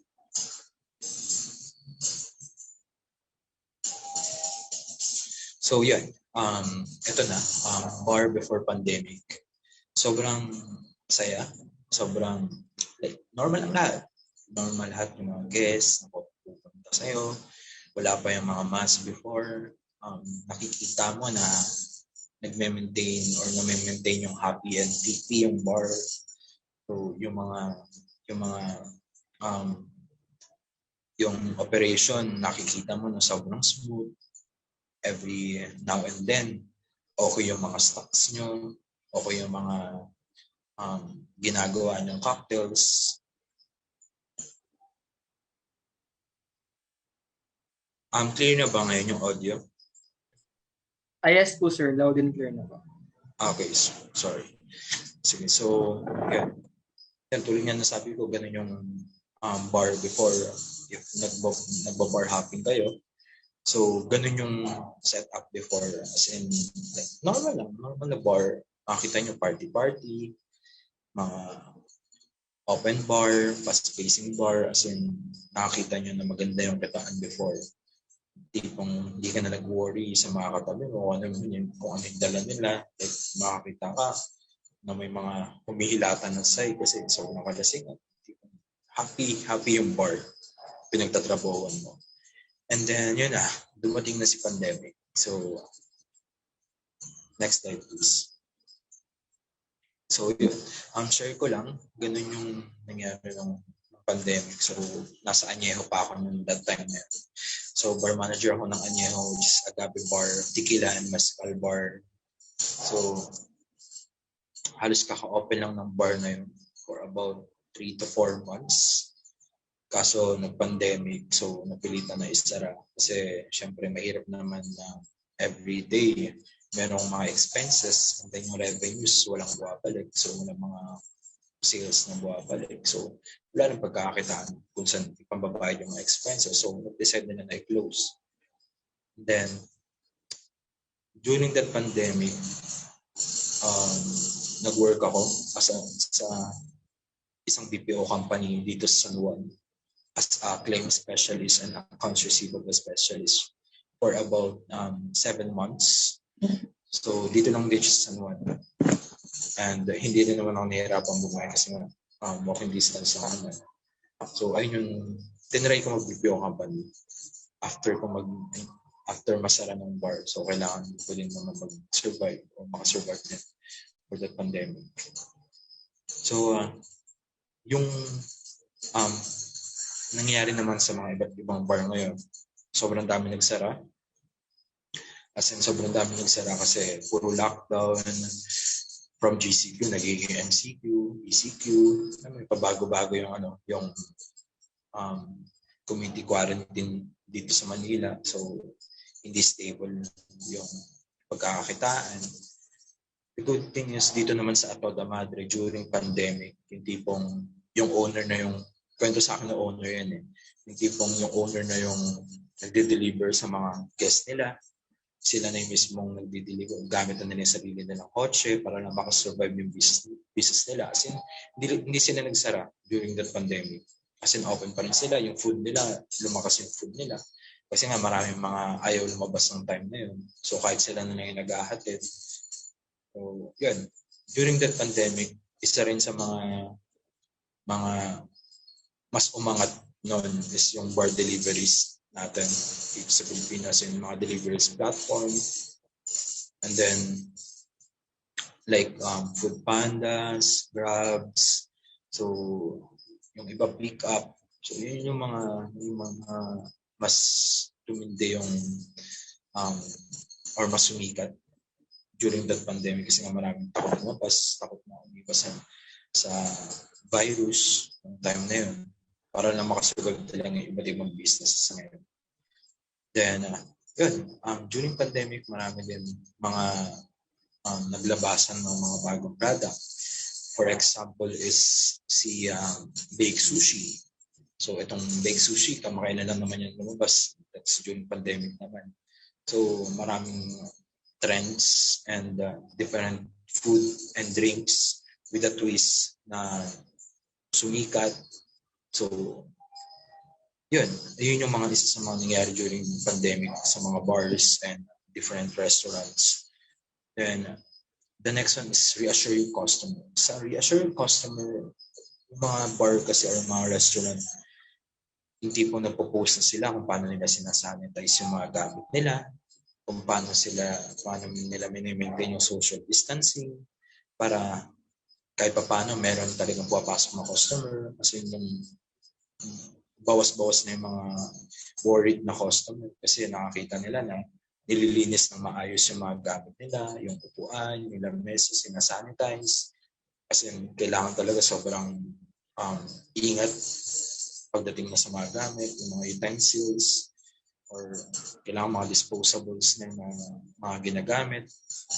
And then, yun, maraming mga bars and businesses din yung nagpo-post sa social media, through social media, kung paano nila nilalabanan yung pandemic or yung virus habang nag-ooperate pa rin yung business nila. Kasi sobrang crucial din kasi pagka nag-ano ka ng business, nagtayo ka ng business during pandemic. So marami kang kailangan labanan bukod sa innovation, bukod din sa costing, yung price, then bukod din sa convenience ng products mo. Then, during pandemic, we need din yung mas kailangan natin alagaan kung sino mga guests na papasok sa atin. Kasi ang naging mindset ko yan, nag-ano ako sa Toda Madre, nag-start na ako sa Toda Madre. So I start Toda Madre since June 17 ako nag-start sa Toda Madre as a bar manager. So hindi mo na kailangan maging sales lady. Sa ngayon, kailangan lang muna is makasurvive. So, kailangan mong alagaan yung mga customer mo na pumapasok everyday. Kailangan mong explain sa kanila na hindi ganun karami yung kailangan pumasok sa loob ng bar. Hindi ganun karami yung kailangan i-accommodate ng business namin. Kasi meron naman kami al fresco, meron din sa dining. So, yun, pinamanage pa rin namin na kailangan lang yung tao. Hindi ganun karami. Kailangan siguro mga 20 bucks, mga ganun. Kaya na yun para makasurvive for that whole day. Then, next one is look to delivery and collection. So, meron na dyan yung mga customer na sila na mismo pick up. Kasi if naalagaan mo talaga yung food nila, yung drinks nila, sila na mismo yung lalapit sa inyo. Kasi nga, it's word of mouth pa din na kung paano mo inalagaan yung mga nauna mong guests, sila mismo magre-refer niyan or mag-offer niyan sa mga kaibigan na why not to try this business na sobrang bukod sa masarap yung food, masarap yung drinks, is naalagaan pa sila. Kasi pinapakita namin na ingat din kami about sa virus na kumakalat during pandemic. Then, during pandemic, maraming mga bars and businesses yung mga cocktails na nagpapadala or nagbebenta ng cocktail kits as in nasa box na sila. And then, meron mga maliliit na bottle ng mga ingredients yun. Then, ipupour na lang nila sa mga baso nila. Then, isi-stir na lang nila para meron silang cocktail din sa bahay. So, nakakagawa sila ng cocktail sa bahay using lang sa mga binili nila.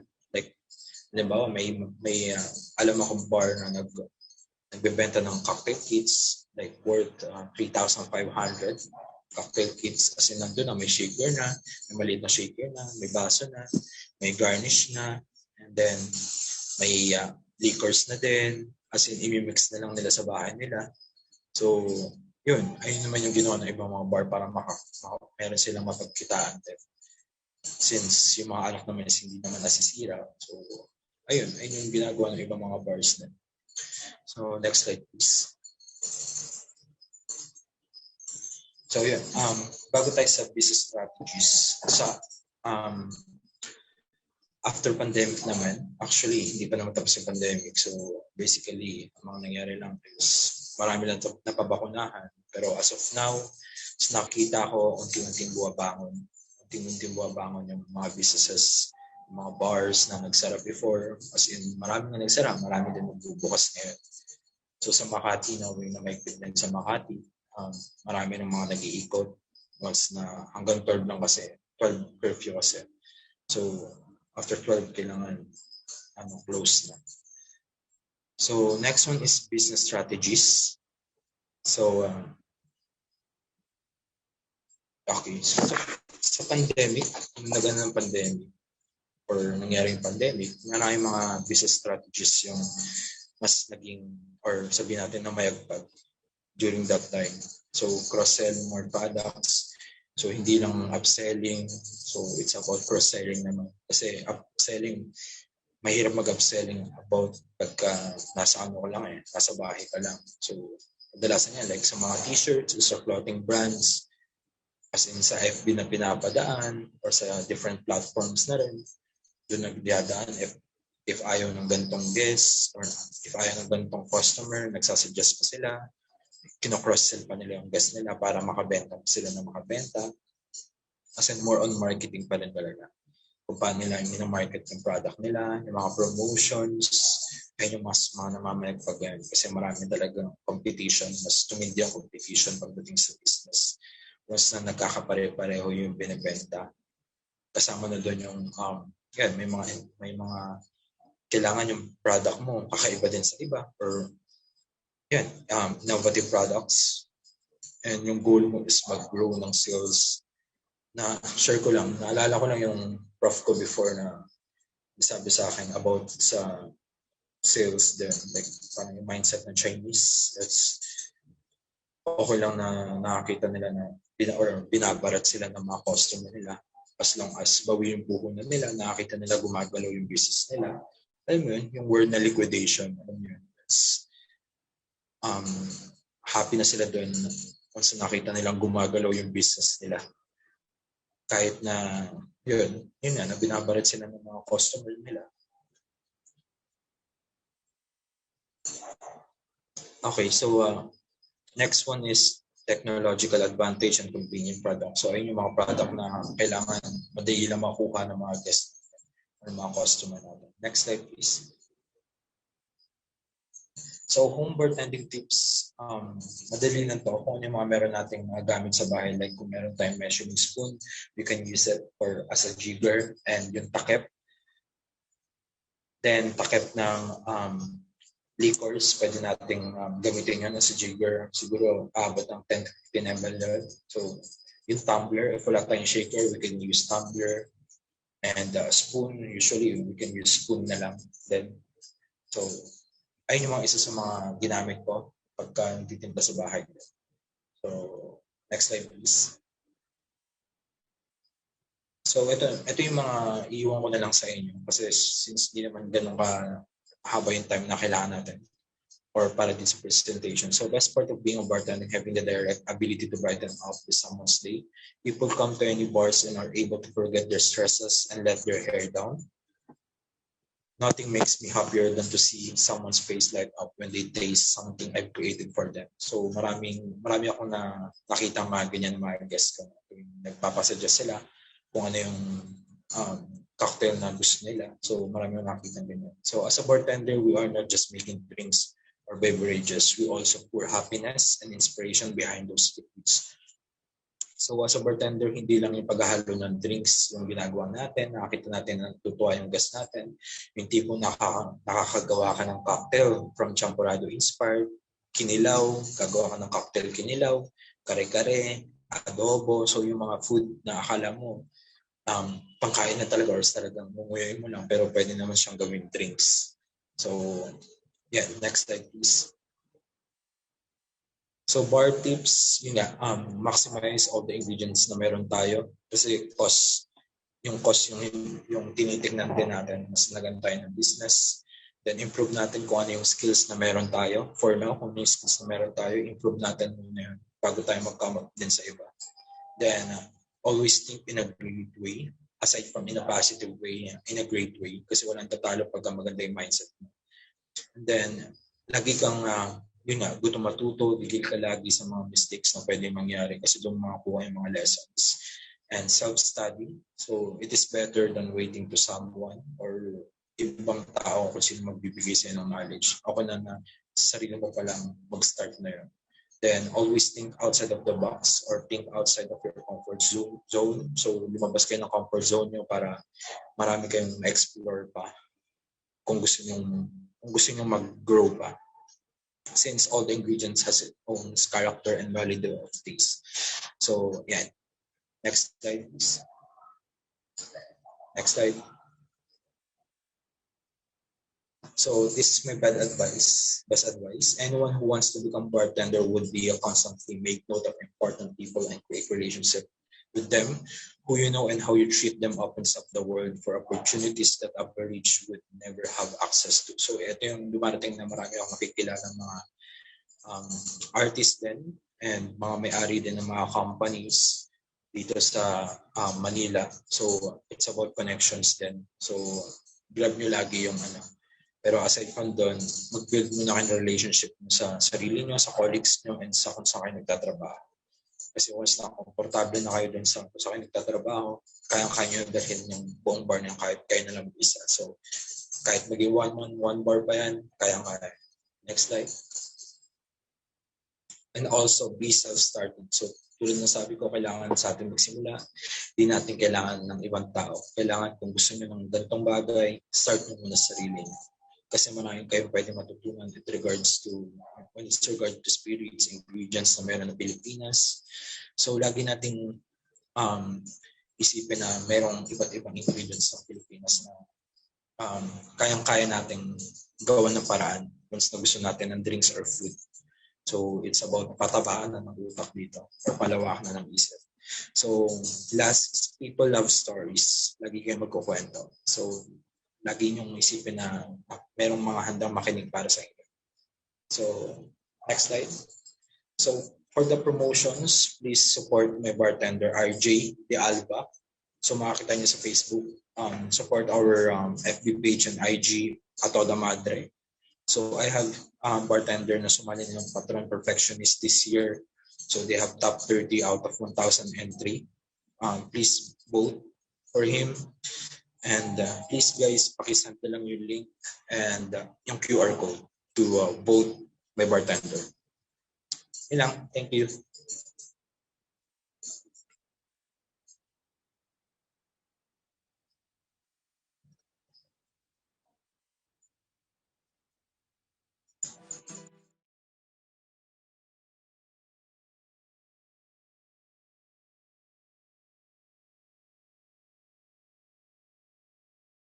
Thank you, Mr. Loren, for that wonderful and meaningful talk.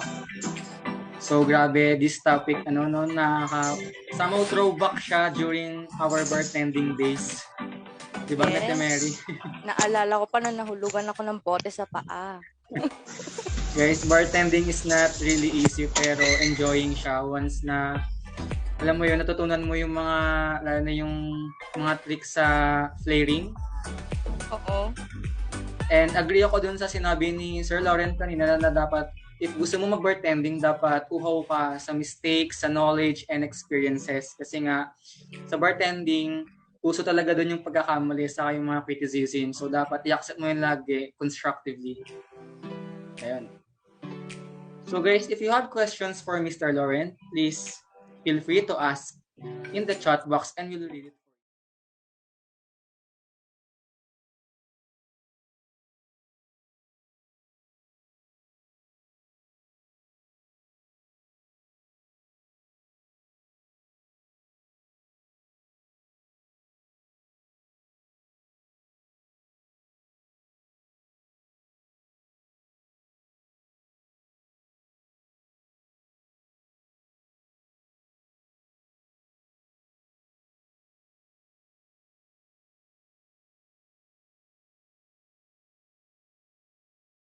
So, pinakamabigat na nangyari kasi ito sa pandemic is yung mga tulad rin ng sabi ni Angelo is yung mga criticism din. So, as long as mas inaangat mo yung sarili mo or nag-explore ka pa ng mga bagay-bagay, marami yung critics na or maraming mga criticism ka naririnig about sa passion na gusto mo or sa mga bagay na gawin mo. So, isa sa pinaka malaking impact sa akin is yung yun nga, yung mga everyday na challenges din na talagang hindi ako makakaligtas kundi wala akong choice kundi harapin yun. So everyday, laging may magandang impact yung mga challenges na yun, which is ina-observe ko na ng ina-observe.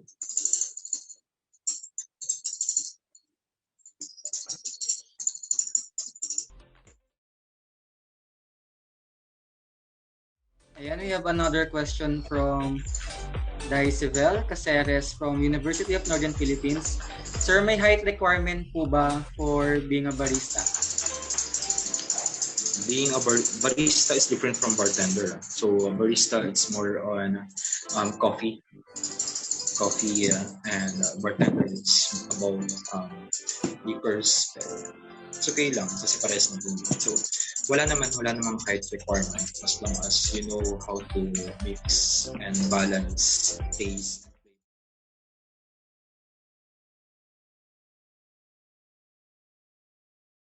I think that's it for our question and answer portion. As much as we want to read all our questions, but I'm afraid that we are short in time. Yes. And now let's proceed to the giving of certificates and token of appreciation. Republic of the Philippines, Polytechnic University of the Philippines, College of Tourism, Hospitality and Transportation Management, Department of Hospitality Management. Certificate of recognition is hereby given to Mr. Loren Cabalde Abreu for sharing his knowledge and expertise on the topic Bar and Beverage Management in the webinar entitled Hospitality Zoom, Redefining the Future of Hospitality on the 9th day of July 2021 via Zoom meetings. Signed by our course facilitator, Ms. Hayden I. Cabalde, our chairperson, Dr. Maria Cristina Q. Trinidad, and our Dean, Assistant Professor Elizabeth R. Vergara. May we request everyone to please open your cameras as we will have a photo op with our second speaker. A friendly reminder that please have a screenshot of you together with our speakers as we are going to require this in your evaluation form. This will serve as your attendance for today's event. And again, let me emphasize this from the organizers, incomplete requirements will not be entertained.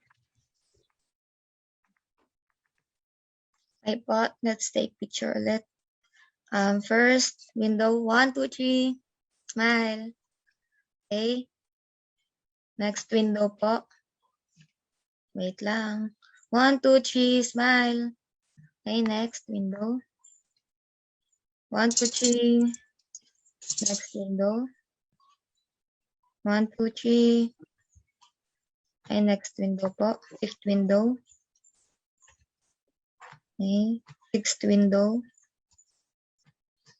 Next. Eighth window. Ninth window. Wait. 10th window and last window. Thank you po. Okay, we also would like to invite every participant here to support Mr. Loren Abreu by liking and following his FB and IG page at Toda Madre Tequila. Also, let us vote for one of our favorite Toda Madre bartender and send him to Mexico to represent the Philippines. Let us show our support to bartender RJ De Alba, who works at Toda Madre with his cocktail called Perza. You may visit their website at www.diffortsguy.com, or you can scan the QR code being flashed, or you can click the link in the chat box. Also, please screenshot the website after you vote, as it would serve as validation in your evaluation form. Failure to provide the following requirements will make your evaluation form invalid. Thank you so much for your cooperation.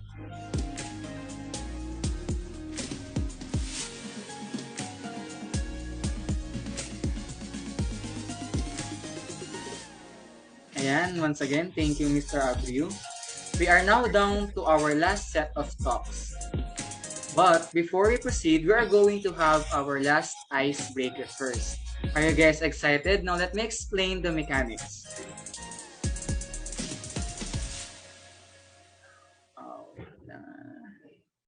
So the name of our last icebreaker will be Guess the Emoji. So we will be presenting emojis that can be interpreted into brand names related to food establishments. Again, only Zoom and registered participants are eligible to join this game. And lastly, wrong spelling is wrong. Let us now start. For our first image, mermaid and a coffee.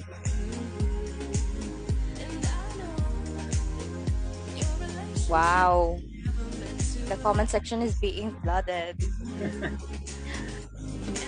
Have you seen our winner, Mr. Angelo? I think I saw it na from University of Baguio, Mr. Tad Sungduan. Congratulations! Just a trivia, the very first Starbucks store was opened in Seattle at 1971. And according to an insider, the unhealthiest drink at Starbucks contains 85 grams of sugar and 510 calories. Ayan, for our next set of emojis,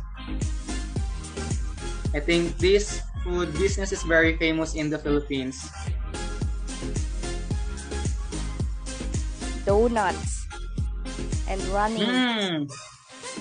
Ayan, maraming nauna pero merong kulang sa spelling. Yes. And the first one who got the right spelling is from PUP, Miss Kimberly Betache.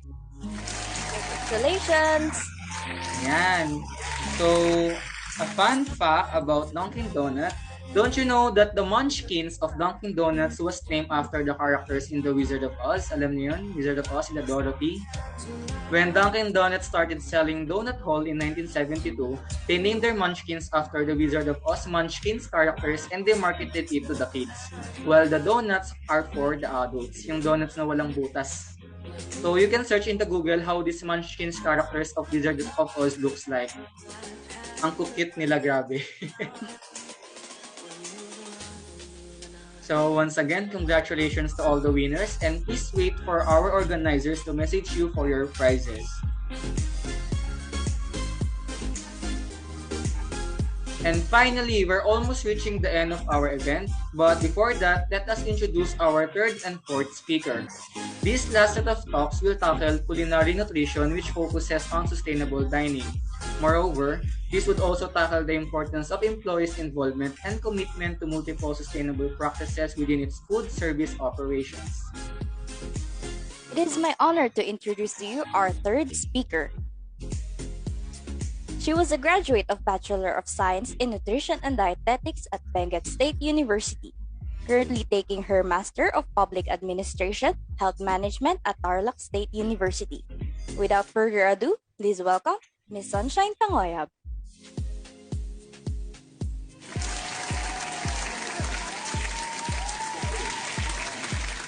Ay, narinig ba ako? Yes po, ma'am. We can hear you po. Okay. Ayan. So, masustansyang hapon sa ating lahat. I was tasked to talk about culinary nutrition, sustainable dining. So, I hope nabusog kayo kanina sa mga menu nila and sa mga drinks na na-discuss nila.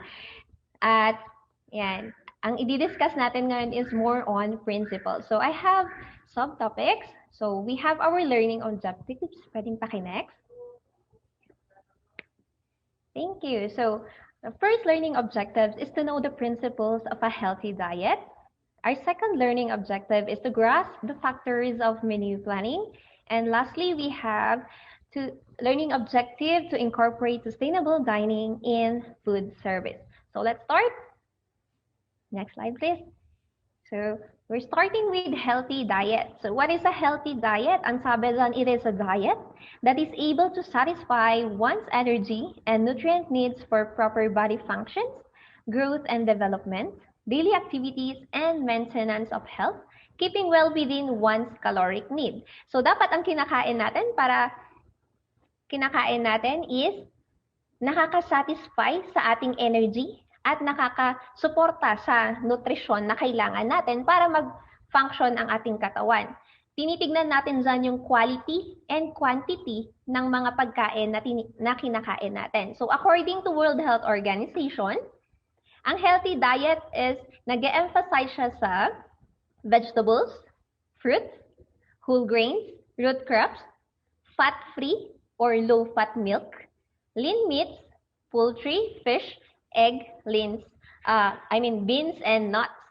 And then also, the food are also low in saturated fats. So trans fat, cholesterol, sodium, and added sugar para mabawasan naman yung ating risk for non-communicable diseases. Pag sinabi nating non-communicable diseases, ito yung mga sakit na pwede nating makuha sa pagkain. Tulad ng sakit sa puso, sakit sa bato, ang tawag nito, yung sa sakit sa puso, sakit sa bato, and then yung sakit din po natin sa mga liver, sa pancreas natin na nakukuha natin sa pagkain. So, magpapasalamat din po tayo sa DOH natin as someone who is in the food service industry. Dapat alam din po natin ang bagong DOH Administrative Order Series of 2021, number 39. This is the national policy on the elimination of industrially produced trans fatty acids for the prevention and control of non-communicable diseases. So totally, by 2023, may eliminate na ang mga trans fatty acids natin na mga pinuproduce ng ating mga companies. And then, para maiwasan na rin ang coronary heart diseases, kasi ang top 1 last year, according to the Philippine Statistic Association, ang number 1 na nagkakos ng kamatayan dito sa Pilipinas ay ischemic heart disease na nakukuha rin natin sa pagkain ng mga trans fatty acid. Ayan. Next slide, please. So we have the principles of a healthy diet. Ito yung tinatawag nating in short term na MOBAVA. Mo for moderation. This refers to eating the right proportions of food that is not consuming too much or too little as compared with what the body needs. So, for example, meron tayong, kakain tayo ng fiber, yung sakto lang sa atin. So, mag-i-aid yan, so that is good for your digestion. Pero kung konti lamang yung nakain nating fiber, hindi tayo masyadong kumakain ng mga gulay, ng mga prutas, so meron tayong risk ng constipation. At syempre, heart disease na rin at weight gain. Pero kapag masyado namang madami ang nakain natin na mga pagkain na rich in fiber, na mga vegetables and fruits natin, lalo na yung mga leafy, sinasama naman nito yung mga nutrisyon na dapat nasa katawan natin. So, wina-wash out naman niya. Kaya dapat ang mga pagkain natin, sakto lang, walang labis, walang kulang. And then sa balance, ito yung refers to consuming foods from different food groups in the proportion for each other. So, nung elementary tayo, ang tawag natin dyan, go, grow, and glow. So, sa go natin, we have rice and rice substitute. Pag sinabi natin rice substitute, ito yung mga pasta natin, patatas, mga breads natin, mga cereals natin. Sa grow naman natin, ito yung mga karne, itlog, saka gatas. And glow, of course, this is your fruits and vegetables. And lastly, va, for variety, this refers to eating different kinds of food from different food groups every day. Kasi walang iisang pagkain na nakakapagbigay lahat ng nutrition mo para sa development and growth ng ating katawan. So that is the principles of healthy diet. So next, we're going to have naman the factors of menu planning kung saan naman mai insert natin yung principles of healthy diet. So in menu planning, the planning of menus from standpoint of the market, the clientele, and the heart of house, kitchen, and auxiliary areas must include a number of factors. So we have 9 factors. Next slide, please. Okay, number 1, the needs and requirements of the target market or intended clientele. So, sa pagka-graduate nyo, magiging managers kayo, you're going to have your own business, you're going to be a planner. So, sino naman yung mga intended clientele ninyo? Athletes ba? Sports enthusiasts? General public ba? students, kung malapit yung food establishment mo, sa yung mga universities, malapit sa UBEL. Yan. So, yun yung mga i-consider natin. Of course, i-consider din natin yung nutrition niya. And then, kung for social ba yung pagkain natin, tulad ng mga cafes, therefore social gatherings din, kung saan pwedeng mag-usap yung mga magkakaklase o yung general public, kung saan pwedeng mag-meet. And then, of course, isa ring tina-target natin dyan is yung paying capacity ng clientele. Baka naman, dun ka sa university belt, pero ang target mo, student. Yung nga lang yung pricing naman ng menu mo, hindi nila kaya.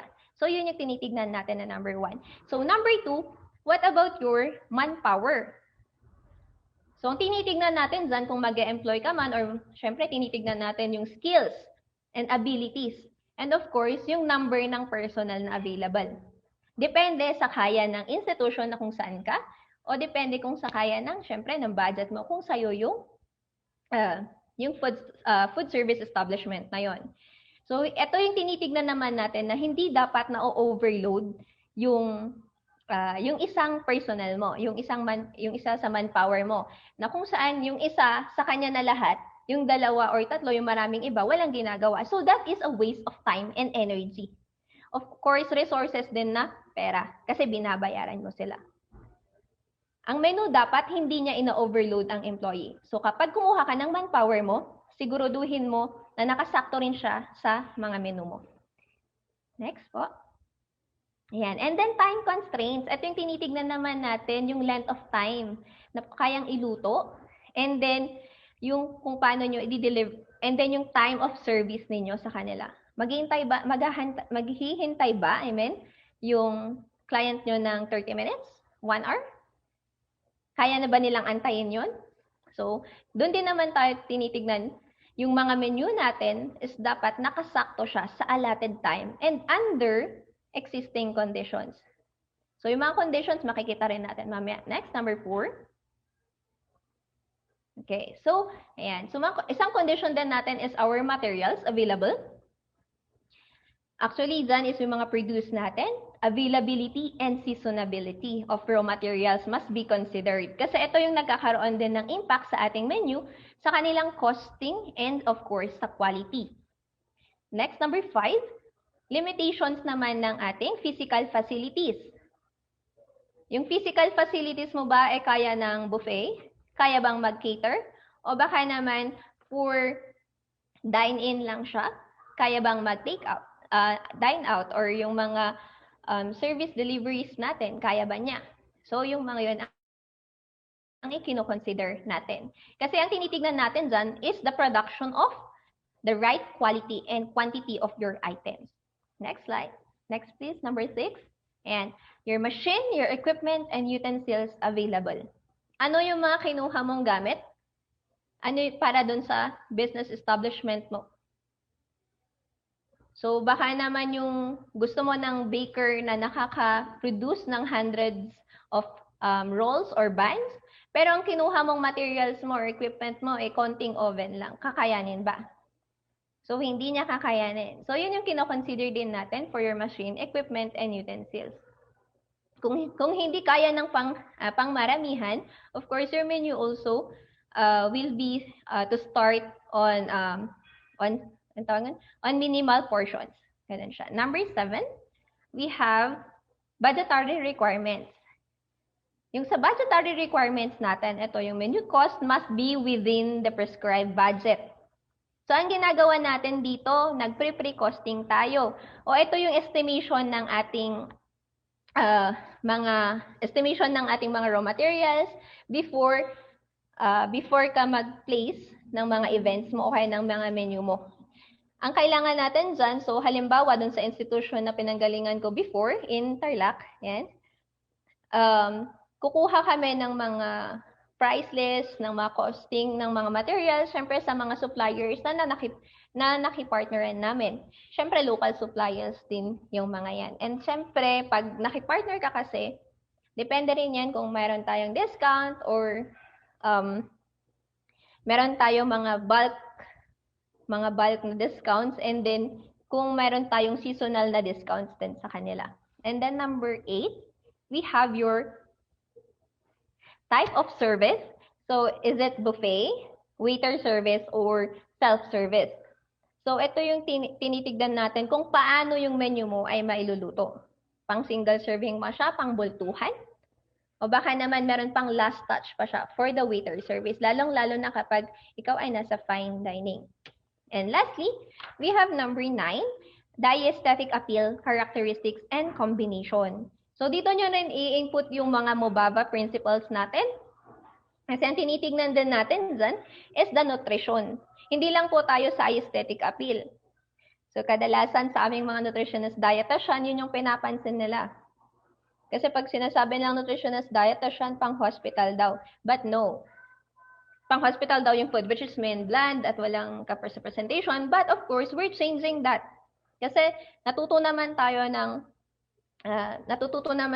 so meron tayong aesthetic appeal. Tinitignan natin dyan yung forms. Yung marami bang cube items dun sa presentation? Kailangan ba ng height? Kailangan ba nung iba't ibang shape niya? Siyempre, yung variety rin nung nandun sa plate mo. And then, of course, yung color contrast naman ng ating mga pagkain. And another thing to consider kapag aesthetic appeal and characteristics is yung sa temperature. Diba? Ang sinabi sa atin, hot foods should be served hot and cold foods must be served cold para mailabas yung talagang flavor qualities nila. And then sa food flavors natin, sa menu planning, doon sa food flavors, doon kasi natin tinitignan din yung paano mo siya isi-sequence para maganda yung flow ng ating menu. Kunwari sa catering, kunwari nag-cater kayo, paano nyo siya isi-start? As a starter, ano yung appetizer natin? So for acids or spicy flavors, those will spice up our taste buds na pwede nating gawing starter. And then para sa ating mga meal enders, ayun yung mga sweet or bland foods para naman sa ating satisfaction. So yun yung mga factors na kino-consider natin when we're talking about menu planning. And lastly, we have sustainable dining. So sustainability in food service refers to the practices that aims to meet the demands of the business continuously and without compromising on the ability to deliver the future demands of the industry. Kasi, staying sustainable means ensuring that as little waste as possible ay maibabalik sa ating environment. Doon tayo nag-bench up for sustainable dining, lalong-lalo na sa food service. And sustainability should ideally be implemented across the stages of building your food business, from design, construction, to fit out, and finally, of course, throughout the operations. Next slide, please. Yeah. So what should I do to apply sustainability in dining? Number 1, grow your own produce and or partner with local supplier or farmer. So kanina, yung first speaker natin, kay Ma'am Julie, tama ba? Sa kanilang Toll Foods. So they partner with local supplier or farmer. So dito naman, so I'm in Baguio. So ang example ko dito is, hindi po ako nag-advertise. Yan, disclaimer lang po. Example lang po ito. So sa Arcas Yard, if you've been there, yan. So meron silang kitchen garden wherein they produce vegetables na pwedeng gawing salad. So kung mag-order ka sa kanila, they're just going to pick up from their kitchen garden, then they will prepare it for you. And another thing also is yung mga cafe natin. So my example ko lang din dito is yung mga cafe around here, Baguio, Trinidad, wherein they are partnering with local coffee growers para to promote naman local coffees from Atok, from Kalinga, from Benguet, from Tublay. So marami po tayong mga coffee growers na nakikipartner up ang ating mga cafes. Next slide. Okay. So reduce your carbon footprint. Ano sinasabi nitong carbon footprint? Ito kasi yung actually gas emission to, kapag ikaw ay gagamit ng automobile or vehicle para kunin yung supply mo o kaya lalabas ka magma-market. Ang sustainability naman dito is at least sana yung pupuntahan mo is hindi siya long distance. Kasi nga pag long distance siya, ito yung carbon dioxide emission natin ng mga vehicles which impacts our environment. So dapat kapag lalabas tayo, mas maganda na at least short distance lang ang travel natin within the city or within the nearest municipality. Next. Okay. Choose produce that's in season. So produce that's in season is mura talaga siya. And of course, and another thing, kapag on season siya, pwede mong i-tweak or i-modify yung mga menu mo para maging seasonal menu.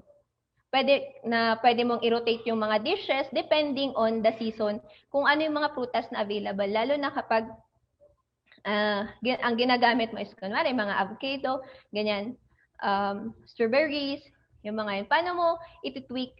Magkakaroon ka ng seasonal menu para at least maka-less cost ka rin. At hindi, kasi nagmamahal syempre ang mga prutas natin, lalong na pag hindi sila in season. And of course, this will also ensure you na ang nakuha mo na produce is the freshest possible produce. Next. Okay. Number 4 is zero food waste in the kitchen and with your diners. So for your diners, pwede po tayong mag-place ng mga sign na magpo-prompt po sa kanila na minimizing, what do you call that one? Minimizing leftovers, especially po pag buffet service po tayo. O kaya mga eat all you can. Yan, diba? Naglalagay tayo ng mga signs o kaya meron mga penalty. At least that will be helping also our environment and reducing food waste. Sa atin namang establishment, ito yung pwede tayong magkaroon ng compost pit o kaya we will partner with institution na nagre-recycle ng ating mga food waste or ating mga yung mga nagamit nating mga plastics, yung mga yan. So sa ISO kasi natin, I'm part of the ISO or the International Standard Organization audit team before sa isang institution kung nasaan ako. So ang ginawa namin, nakipartner kami sa isang recycling company para at least ma-minimize yung aming food waste at hindi kami ganoong nakaka-contribute sa ating greenhouse gases and environmental pollution. Okay, next. Okay, number 5 is train your staff. So kahit na anong principle mo yan, kung hindi mo na-train o na-orient ang mga staff mo, yung restaurant or ang yung food service establishment is hindi makakatulong sa pagbabawas ng ating mga food waste o kaya makakatulong sa ating environment. Kailangan po natin na pinaka-first is yung orientation nila and then yung kanilang training. Yun naman ang tinitignan natin. Lalo-lalo na pagpasok pa lang niya, mga first day, ganyan, di ba? Dapat may orientation, may training. Yan dapat ang ginagawa ng managers and as planners. Okay? Next. So, tapos na tayo sa establishment, sa pinaka-operations natin. So, other things na you may consider to have a sustainable dining in your food service establishment. Okay, next please. Okay. Reclaim interiors and furniture. So, ano yung mga reclaim interiors or furniture? Ito yung mga ginagamit nating mga kahoy na pwedeng i-recycle, ginamit noon, gagamitin ulit ngayon, ganun. So, ang example natin dito is if you can search po siya sa yung Ililikha Village in Baguio and Oh My Gulay in Baguio. They're using reclaimed interiors and furnitures. Yung mga patapon na kahoy, ginawang furniture, yung mga patapon na mga twigs, ginawang decorations. Yun naman ang pwede natin gawin to reduce waste din sa ating environment. Second. Okay. Biodegradable cutleries. So, uso na po ngayon ang ating mga paper, cornstarch-based na mga cutleries. At binabawasan na po natin ang paggamit ng single-use plastic. And then other establishments would also, kung mara yung mga gustong mag-take out, dapat may dala-dala kang baunan para at least makabawas ka sa pagbili ng mga microwavables na lalagyan. Though mahal yung biodegradable cutleries natin, medyo may kamahalan, at least sustainable siya at hindi siya nakaka-apekto masyado sa ating environment. Number 3. Okay, energy efficient equipment. So sa mga ating energy efficient equipment, ito yung paggamit natin ng mga LED lights, yung pagtanggal natin ng mga refrigerator, mga freezer natin, not halos 10 years na mga aircon natin na matagal na, luma na, kasi yan yung mga appliances natin na mga yan is nakaka-contribute siya sa greenhouse gases emission. So nakaka-contribute siya sa ating global warming. So nung ISO auditor ulit ako sa institution under environment, tinitignan namin kung ano yung mga equipments na pwede nang tanggalin. Yung pwede nang tanggalin or pwede nang palitan sa institution para maka-reduce tayo ng carbon emissions and of course to contribute in the global warming. Next. Okay. Lastly, of course, we have your research. So do your homework. Ano pa ba yung mga pwede nating gawin na makaka-reduce ng cost? Ano pa ba yung mga pwede nating gawin para makatulong sa environment? So other things na ginagawa ng ating mga food service establishments, mga companies, private companies, and also the government and the government sector is yung pagko-commit nila sa mga environmental activity. So one time, nagkakaroon ng tree planting, ang LGU, makikipartner yan sa iba't ibang companies para matugunan din nila yung commitment nila for the environment. Next slide. Yan. So tapos na tayo sa tatlong principles. So in conclusion, practicing healthy eating as an individual will help you also in planning your menus as a manager or planner, which in turn will reflect also in committing to sustainable dining. So we always start with ourselves. Thank you very much and masustansyang hapon sa ating lahat.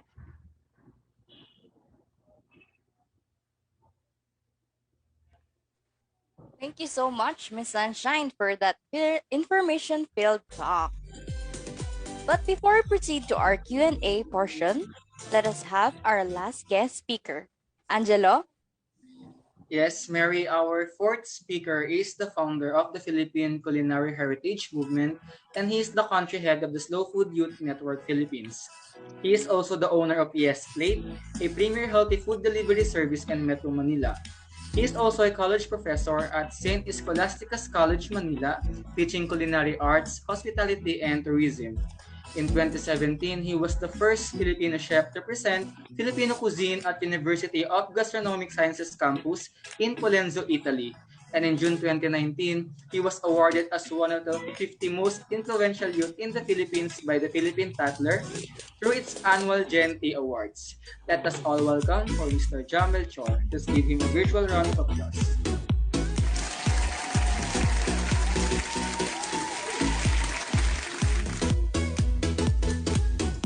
Hi everyone. Mr. Jam. Isang magandang hapon sa inyong lahat. Can you hear me? Yes po, sir. Okay, if you can hear me, can you please click yung heart button? Para lang makita ko if you are still with me. Alam mo, yan ang isang mahirap sa last na speaker kasi paminsan hindi mo alam kung interested pa ba yung mga nanonood. But I'm really glad na ang dami kong pusong nakita. But anyway, again, isang magandang hapon sa inyong lahat. I am tasked today to discuss culinary nutrition, how to make your food sustainable. I'm glad na yung naunang speaker sa akin, no, nagkaroon na siya ng somehow intro but medyo sususugan natin yung kanyang mga sinabi, dadagdagan ko at mas papalalimin ko. First of all, I'm a chef by profession, no?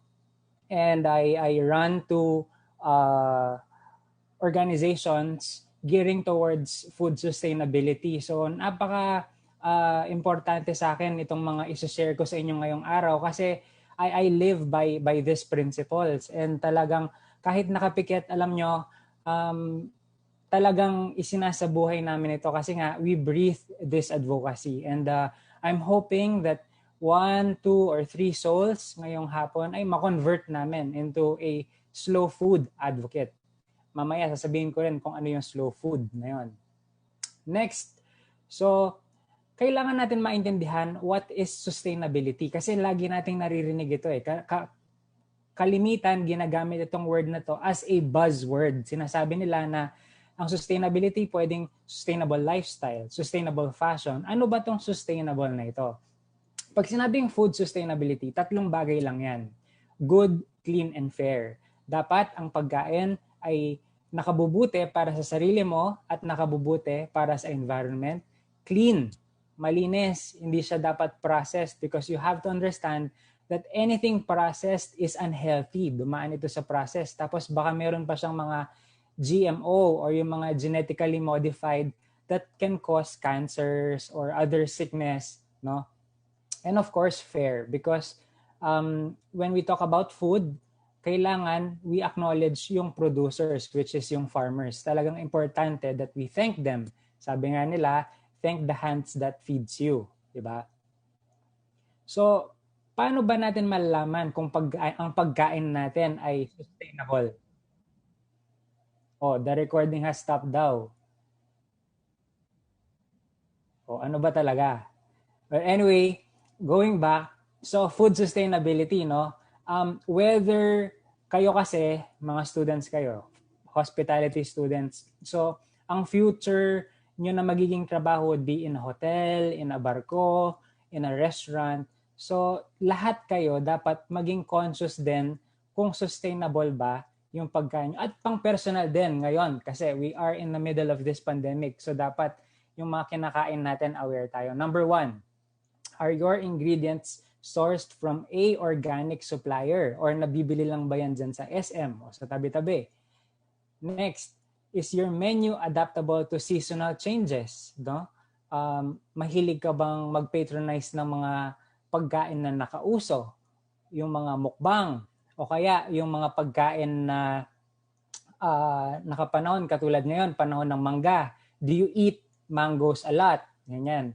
Are your portion sized correctly? Mahilig ka bang mag-boodle? O diet conscious ka na mukha ka ng buto? Diba?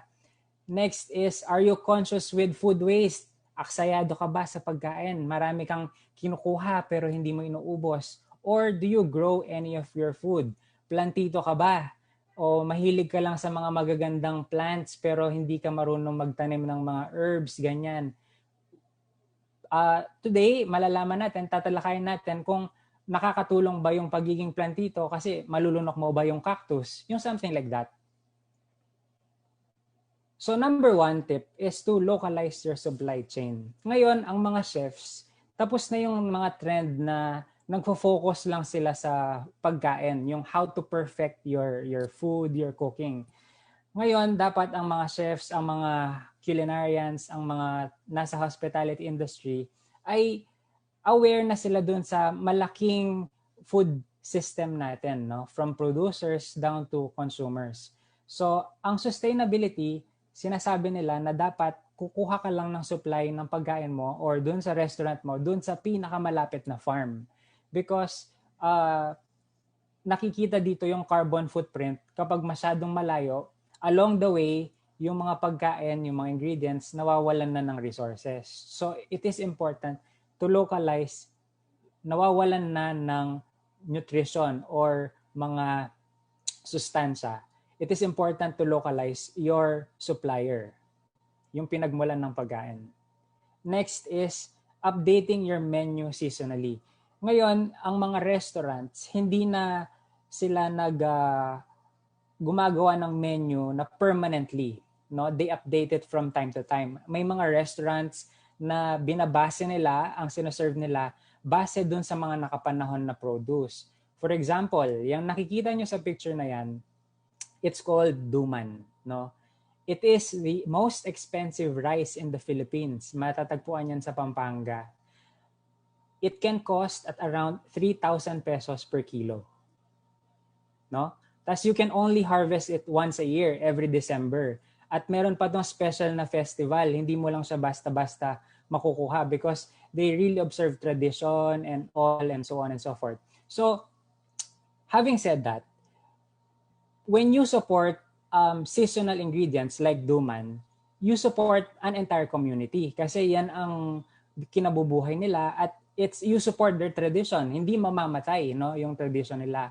Yan yung isa sa pinaka-importante ng updating your menu seasonally and using ingredients seasonally. Apart from that, of course, seasonal foods are less expensive. Ngayon, kapag bumili ka ng mangga, magkano na lang per kilo? 100 pesos? 120? Pero pag hindi panahon, times 2, times 3, ganun siya kamahal. So, meron din effect na maganda if you patronize seasonal ingredients. And using out of season, for example, ngayon ka gagamit ng avocado. Total, ginagamit na example yung avocado a while ago. Kung hindi siya nakapanahon ngayon, it's going to be really expensive, tapos maliit lang. You don't get the money that you paid for. So talagang maliit, mapakla, hilaw. That's why it is important to use the ingredients according to their season. Next, growing your own food. This is very much important because ngayon uso yung mga plantitos and plantitas, and I encourage people na sana magpapatubo na lang din kayo ng mga pagkain yung nakakain na, kasi paano mo naman kakainin yung cactus? Diba? Hindi na tinik-tinik ka. This is an example of a restaurant in BGC. No? It's owned by my friend, Chele, and he uses the tower garden technology. So yung mga drums, dyan sa nagtatanim ng kanyang mga herbs, na mga lettuce, and then ginagamit na niya itong mga herbs na ito sa kanyang dishes, no? Na sinaserve. And it serves also as an added value dun sa restaurant kasi gumaganda, nagkakaroon ng appeal, and then people get to be curious. You can see a lot of their compost, sila rin yung gumagawa, yung kanilang mga food waste, yung mga pataba, fertilizer, ginagamit din for that tower garden technology. This one naman was the restaurant I used to work in 2009. It's in Makati. It's called Le Bistro Vert. So bakit ko siya sinama? Because we were the first sustainable restaurant in Manila. At doon sa likod ng restaurant na ito, meron akong garden. Nagtatanim na ako ng herbs. That was in 2009. Imagine that. So baka mga elementary pa kayo or baka kinder pa kayo. Meron akong mga herbs doon sa likod, and yung mga tao, they think na we were crazy because talagang talaga ginagamit niyo yan o baka pang design lang. No, we really use the ingredients, and good thing yung owner ng establishment, meron din siyang farm. So whatever it is na hina-harvest nila dun sa farm, ginagamit ko doon sa menus na ginagawa ko. So even then, it was in 2009, we have been practicing sustainability. Tapos umiikot pa kami in other parts of the country to discover different types of local produce na magaganda. For example, in Nueva Ecija, marami tayong mga sun-dried tomatoes. In Palawan, mga kasoy na masasarap. In South Cotabato, we have local macadamias. Imagine that. So this is a video of a restaurant abroad, overseas, that is a sustainable one, just to inspire you.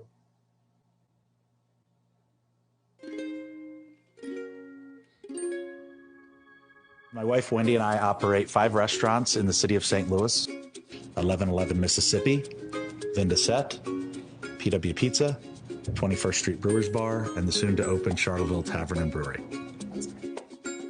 St. Louis has an amazing food scene. It's fantastic. You can walk around in any corner of the city, and whatever type of cuisine you're looking for, it's there. Ever since we were married, Wendy has always tried to convince me to open a restaurant because it's what I do and it's what I have a degree in and it's what I'm good at.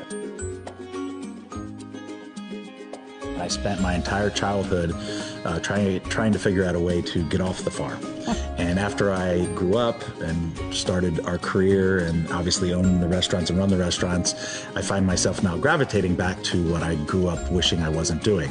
And now I love farming. And so we don't live in a rural community because we're right downtown. And so I did the next best thing, which was to create an urban farm. Farm to table is a big deal in our industry. We wanted to take it to the next level. We literally have our farm right next to our restaurant. Wendy and I first started working with the Tower Gardens back in 2011. The Tower Garden is an aeroponic vertical growing solution. And after we realized that we were going to continue to do this and they were very efficient and we were able to use the products within all the restaurants, we decided to build a commercial greenhouse. And at this point, we now have 50 towers that we grow vegetables throughout the entire year. And they provide the vegetables and the greens and different herbs for all 5 of our restaurants. And we save a lot of money. I mean, food cost is the second biggest expense for a restaurant after labor. And we are able to keep our food costs down by harvesting as much as possible from the towers. All of our guests are just ecstatic of what we're doing with the Tower Gardens over in the greenhouse. The biggest impact we've had is the fact that the guests appreciate the effort that we're taking to really provide quality, fresh, local ingredients. The fact that we are doing something that is innovative and that we are providing something different to the city of St. Louis than was previously offered. All right, when we talk about portion sizes, alam naman natin na ang mga Pilipino, talagang lahat ng pagkain kailangan nasa harap natin. No? Hindi tayo happy na malungkot tayo pag iisa lang yung nakikita nating ulam. Kahit hindi naman natin nauubos, ang dami-dami dapat pagkain sa harap natin. In a lot of restaurants, ganyan yung practice. Pag marami, pakiramdam natin sulit. But now, yung food movement kasi, it's all about reducing portion sizes na dapat quality versus quantity. Even in fine dining restaurants, no, talagang the quality of the ingredients versus quantity, yun ang iyong binabayaran. But the ideal portion sizing should be the one yung nasa inyong harap. Hindi lang tayo isang tumpok, no? Kaya yung practice ng Filipino kasi is very talagang maramihan. Pang pistang bayan, yon. Benefits of smaller menu portion size is of course sa mga restaurants bababa yung food cost, no? Healthier ingredients because mas prime yung napipili natin na ingredients for the dishes. And it also appeals to a larger market. And yung market na really willing to pay for good food. So ito yung mga hinahanap nila na food. Now, serving less meat is also very important nowadays. A lot of you are still perhaps in your early 20s. So mahilig talaga kayong kumain ng meat, no, heavily. But you know, when you eat a lot of meat, especially beef, you also contribute dito sa ating global climate change because it has been proven na consuming a lot of meat has been really detrimental to our environment. So in your picture, I don't know kung merong kumakain sa inyo nito, but it is called pako.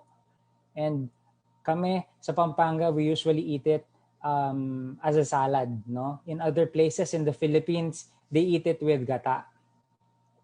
So this is a video on how eating a lot of meat can be detrimental to our environment.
truth to be told, hindi talaga ako natutuwa dun sa mga nagmumukbang na videos. Kasi they make a lot of food waste. Tapos, yung portion sizing nila is not really healthy and they're not promoting really healthy eating. Tapos, kung tatanungin nyo rin ako, ano po ba ang best diet kung ganon, kung hindi tayo kakain ng meat? Yung iba may diet na high protein, may vegetarian, may vegan. Well, if you're gonna ask me, my diet is flexitarian. So flexitarian meaning flexible. I can eat little vegetables, I can eat little meat, and you're just flexible with all of the good things, no? Because being flexible is being in between. Kailangan there's a sense of balance with everything that you put it in your mouth. Next is shrink your menu. So eventually, if you come up with a restaurant, if you work for a hotel, you'd be doing a lot of different types of menus, no? So now, hindi talaga advisable ang masyadong malaking offering sa menu.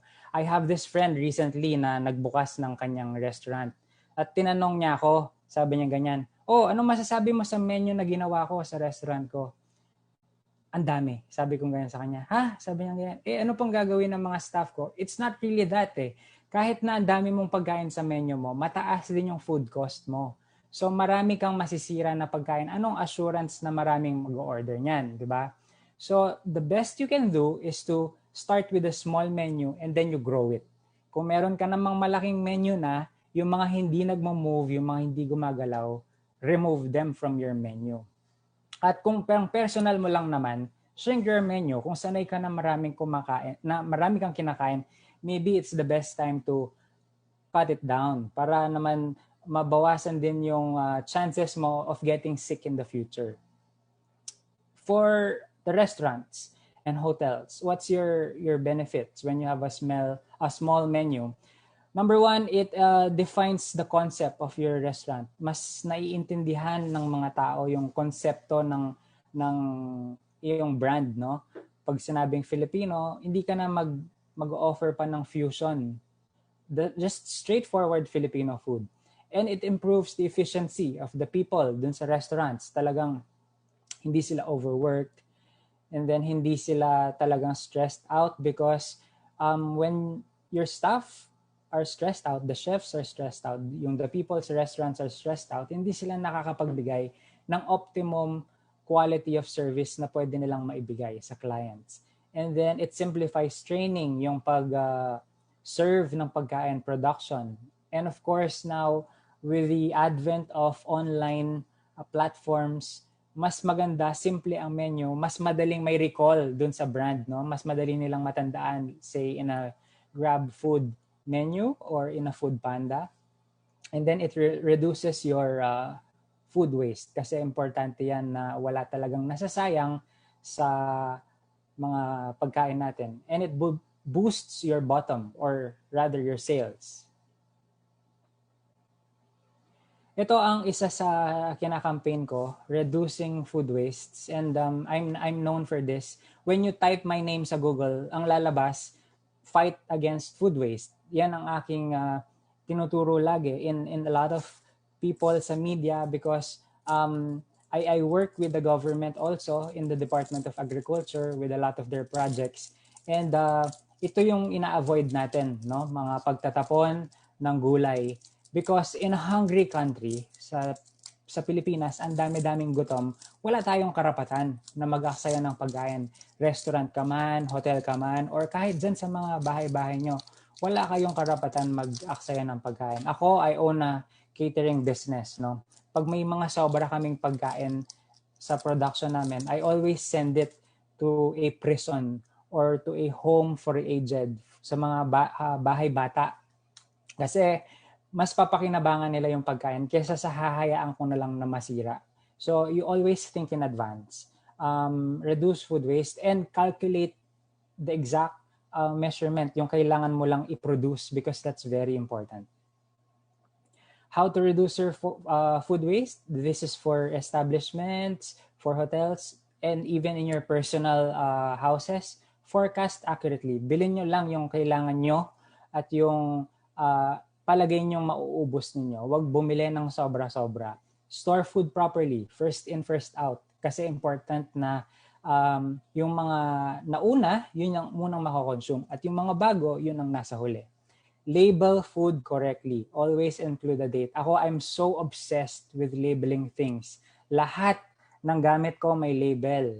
Even dito lang sa house, talagang may label because it gives you this sense of direction. Pag may inutos ako sa kasambahay ko, alam niya kung saan niya kukunin kahit hindi niya alam kung ano yon, magbabasa lang siya. So everything has to be labeled, and I hope makuha ninyo yon in your own communities. Keep your inventory. Kailangan talagang masipag kayo naglilista. Lista. Hindi pwedeng puro naka-phone lang, picture lang, no? Sa akin yan, sa mga students ko, lahat nagmamanual kami ng notes. Hate na hate ko yung mga nagpipicture na sa phone nung may face-to-face pa. Keep a close eye on control. Sa mga restaurants, dapat yung pagproportion talagang win-away yung mga serving para uniform. And of course, incorporate leftovers and use food efficiently. For example, yung mga buto ng manok or beef, pwede mong itabi because you can make a stock out of that. Yung mga potato skin, you can bake that or you can fry that into chips. So, ang maganda ngayon is merong Google University. So, pwede ka lang mag-type sa Google what to do with the food waste, and there, voila, it will pop up kung ano yung mga ideas na pwede mong gawin. This is a restaurant that observes zero waste. So, pati yung kanyang design is zero waste. I want to show this to you.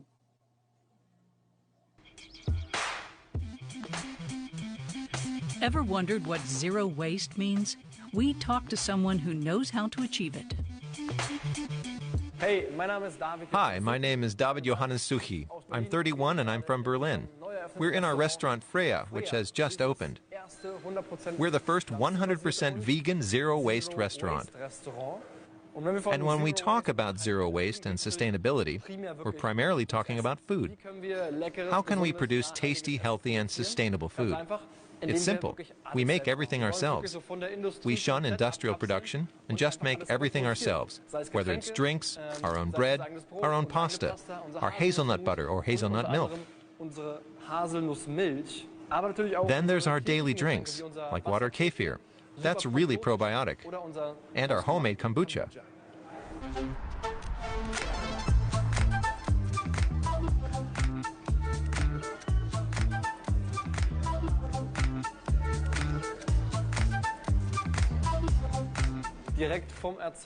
Everything's delivered straight from the farm, from the field to us in the restaurant. Whether it's mushrooms, leeks, or parsley.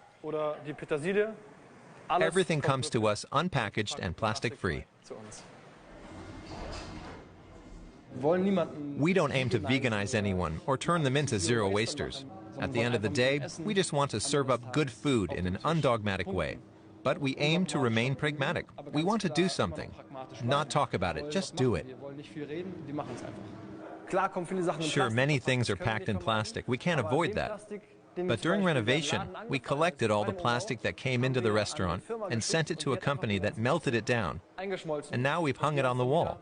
So this used to be about 15 kilos of plastic packaging.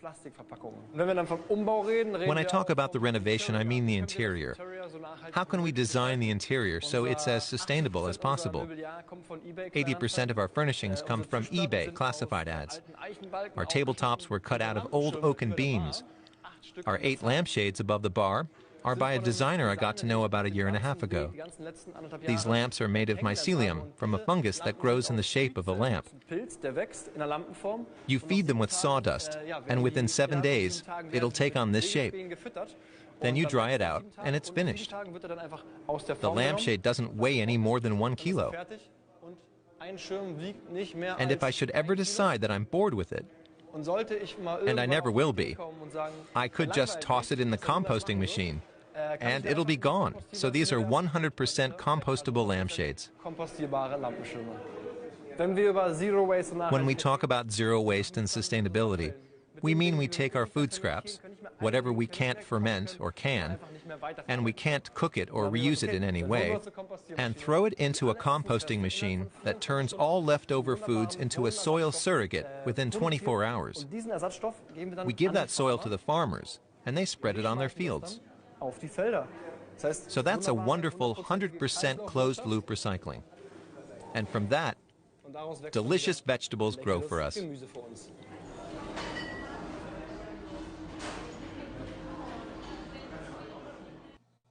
Ako, to be honest, it took me years to understand food sustainability. So I don't really expect na ma-absorb nyo lahat ito. But at least yung idea and yung gist, yung good, clean, and fair na practices ay matandaan nyo today. So next on how to make food sustainable is to go organic. Mahal po yan. Hindi pa po namin afford kasi students pa lang kami. I'm not saying na mag-shift kayo right away. But you have to choose in the future, choosing organic versus yung commercialized na maraming pesticides will always outweigh yung good versus bad. Ano yung benefits ng organic food? Because organic restaurants can be profitable. No? Talagang mataas yung food cost nito, pero pwede ka rin mataas na mag-markup. Sa health naman, ang assurance mo dito is talagang healthy. Walang preservatives, walang chemical na pwedeng pumasok sa katawan mo, and your producers. Importante kasi ako, most of the organic producers in the country kakilala ko. And then more appetizing than conventional kasi talagang of quality yung itsura ng produce, at dahil mahal ito, hindi mo basta-basta itatapon, no? It allows your creativity to work. So you can come up with a lot of dishes. Pero pag mura, isang tumpok ganyan, kahit marami kang masayang, okay lang sa'yo because it's cheap and it's disposable ganyan. Pero pag mahal, premium, hindi mo siya itatapon basta. You are forced to eat everything. So ano ba ang difference ng organic and natural? Di ba parang parehas lang yon?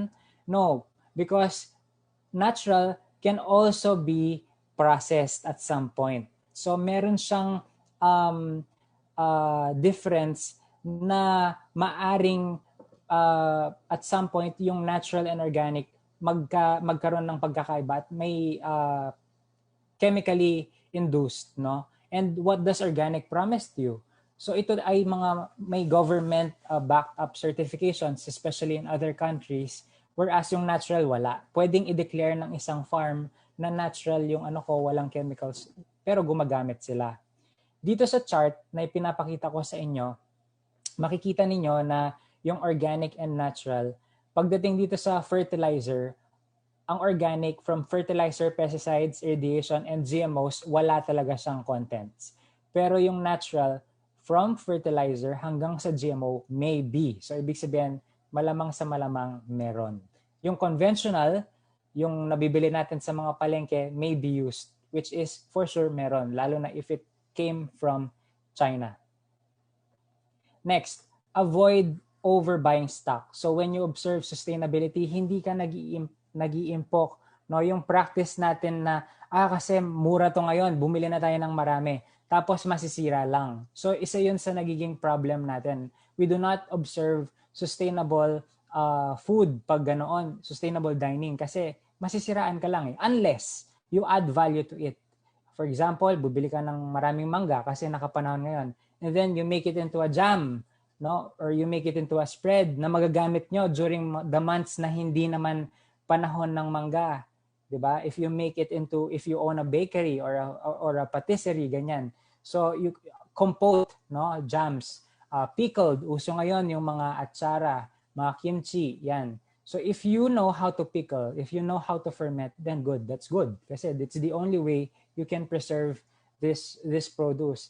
And if hindi, tapos bibili ka ng marami, then you're just, wasting the resources. Nagsasayang ka lang ng pera.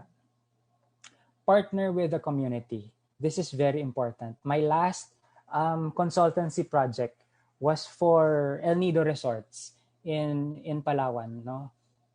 When we launched their high-end island in 2019, it was December na natapos yung project ko na yon. And yung dun sa high-end resort na yon, ang isang gabi is 150,000 per night. And when we make dishes, no, we get it from the partner communities within the island. So maraming mga farmers dyan. So isa itong farmer na to na tinulungan ng Ayalas to build their own farms. So yung mga gulay within that particular island na ginagawa.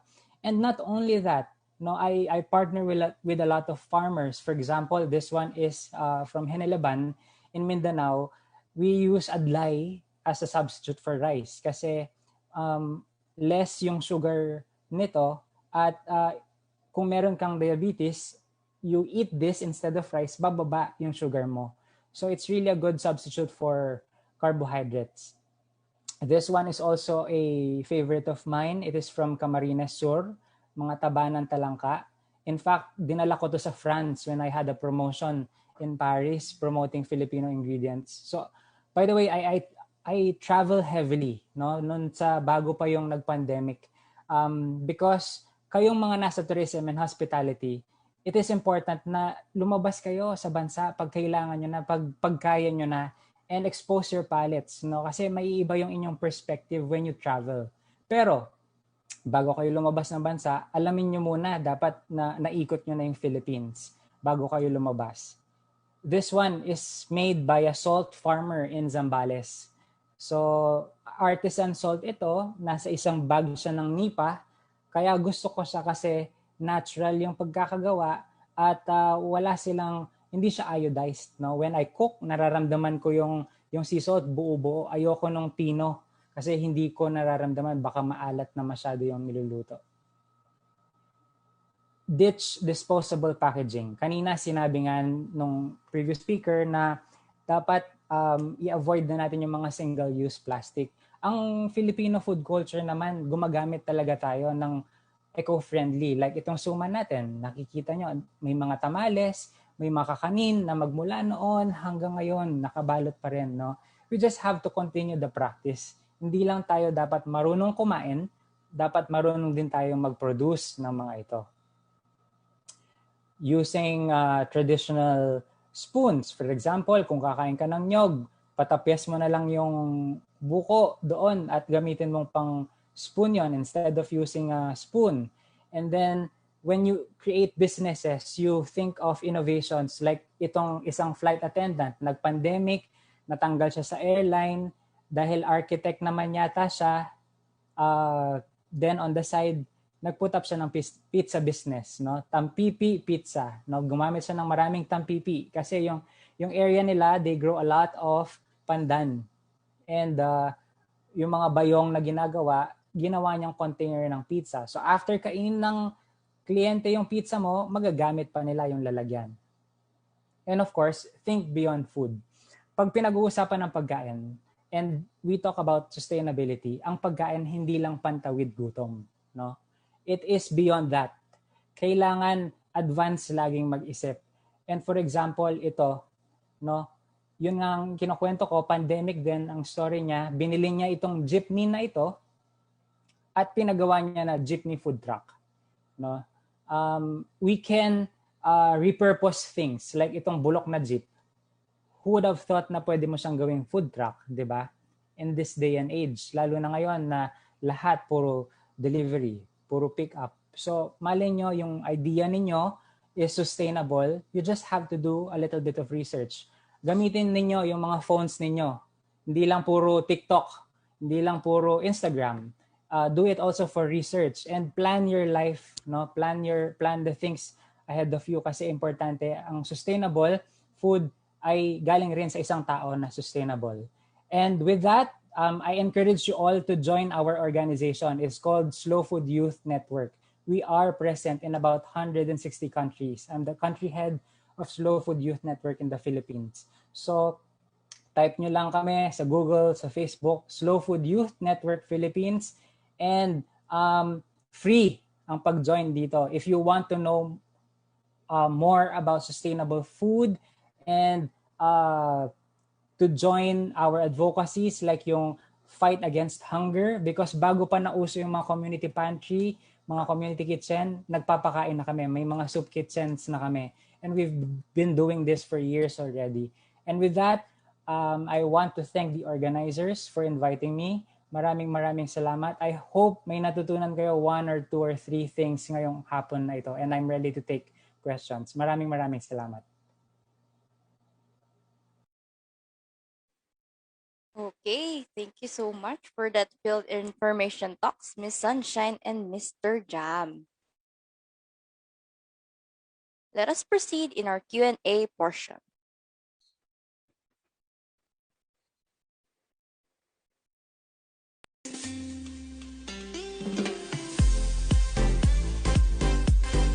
Coming from Miss Angelica Bariza from PUP Manila. To Miss Sunshine, what are the challenges in adopting sustainable dining in meal management po? Okay, sa challenges dito sa meal management is of course, nasanay kasi tayo sa traditional. So, lalo na kapag yung yung business mo is you want to transform it on more on, natawag natin ngayon na trend is green kitchen, kung saan more on sustainable and local foods ang ginagamit natin. Yung commitment ang tinitignan natin doon and yung practice ng establishment kasi mahirap yun baguhin. Lalong-lalo na kapag yung mga staff mo is nakasanayan is gumamit ng mga imported products. Hindi sila nasanay sa ating mga local products. Yun naman yung nahihirapan sa kanila. Okay. Thank you, Miss Sunshine. To Chef Jam, how would we know if the food we eat is GMO product po? Well, truth to be told, mahirap. Mahirap talaga. So the best thing you can do is to make your own food. Source out your own ingredients. And know where your food comes from because traceability is very much important. And we have another question from Gabriel Sanchez. And this question is for our 2 speakers. How can we preserve and maintain this sustainable waste or process so that the future generation can continue and adopt this? So, si Miss Sunshine po muna yung sasagot. Okay, sige. So for sustainability, we always say na we start with ourselves kung ano yung practice natin. So, meron tayong mga organizations. Kunwari sa inyo, sa organization ninyo, you will start advocating sustainable practices. Para dun sa mga susunod din sa inyo, ganun din yung gagawin nila. And also, gusto ko lang din sabihin na meron din tayong project from the National Academy of Science and Technology under our government na ina-encourage nila ang ating mga youths na mag-plant ng mga rice and more involved in agriculture para doon naman din ma-promote ang ating mga local products. Wherein students, pwede rin silang makipartner sa mga yun.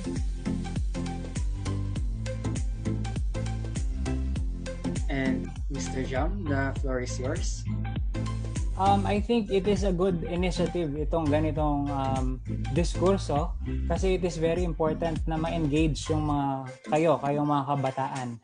And of course, hindi na ako magpapatumpik-tumpik. You have to join organizations like Slow Food Youth Network Philippines kasi we breathe and live by our words. And you will meet a lot of youth advocates all over the world na talagang ganito ang ginagawa nila, preserving food biodiversity. At hindi lang kami keyboard warriors because talagang we also challenge the government. Kapag may nakikita kaming mali, sasabihan namin sila na mali ang ginagawa nila. Ayan. Thank you, speaker, and thank you, participants, for your active participation in our Q&A portion. And to give our token of appreciation, we would like to give this certificate to Miss Sunshine. Republic of the Philippines, Polytechnic University of the Philippines, College of Tourism, Hospitality and Transportation Management, Department of Hospitality Management. Certificate of recognition is hereby given to Sunshine P. Tangoyab, R&D, for sharing her knowledge and expertise on the topic culinary nutrition in the webinar entitled Hospitality Zoom, Redefining the Future of Hospitality, on the 9th day of July 2021 via Zoom meetings. Signed by our course facilitator, Ms. Hayden I. Calabig, Our chairperson, Dr. Maria Cristina Q. Trinidad, and our dean, Assistant Professor Lisbeth R. Vergara. And to give our token of appreciation, we would like to give this certificate to Mr. John Melchor, Republic of the Philippines, Polytechnic University of the Philippines, College of Tourism, Hospitality and Transportation Management, Department of Hospitality Management.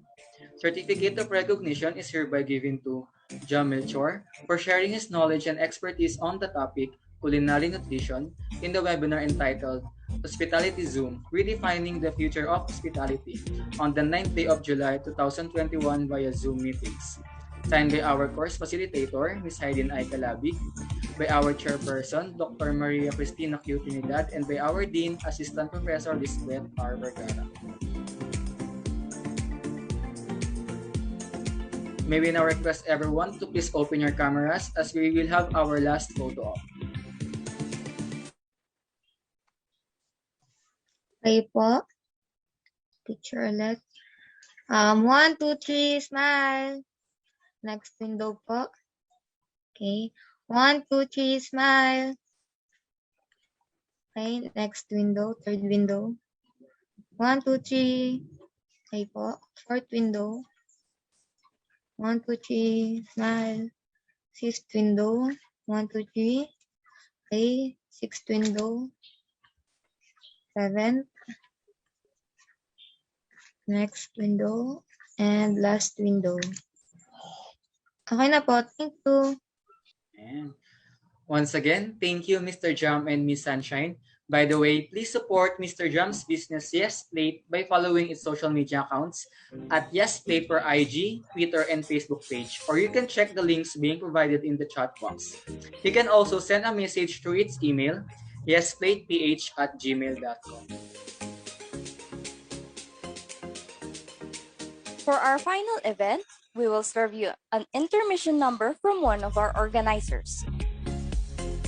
Our performer is the University Junior Chef Season 7 Grand Champion, KKK Tara sa Pinas 2018 Pinasarap Cooking Team Competition Champion, PUP Representative in Philippine Food Expo 2018 Culinary Competition, finalist in Oro Plata Masa Nationwide Culinary Competition Dessert category. And he is about to cook his signature dish called Dark Laing Pasta in Spiced Cocoa Pumpkin Sauce topped with Gigi Filet. Let us welcome Mr. Kim Rekshan Acordon.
We now have come to the end of today's event.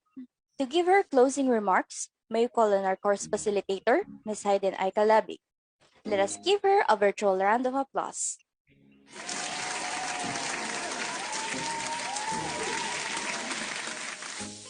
Okay, hi, good afternoon. Can you hear me? Yes po, ma'am. Loud and clear. Okay.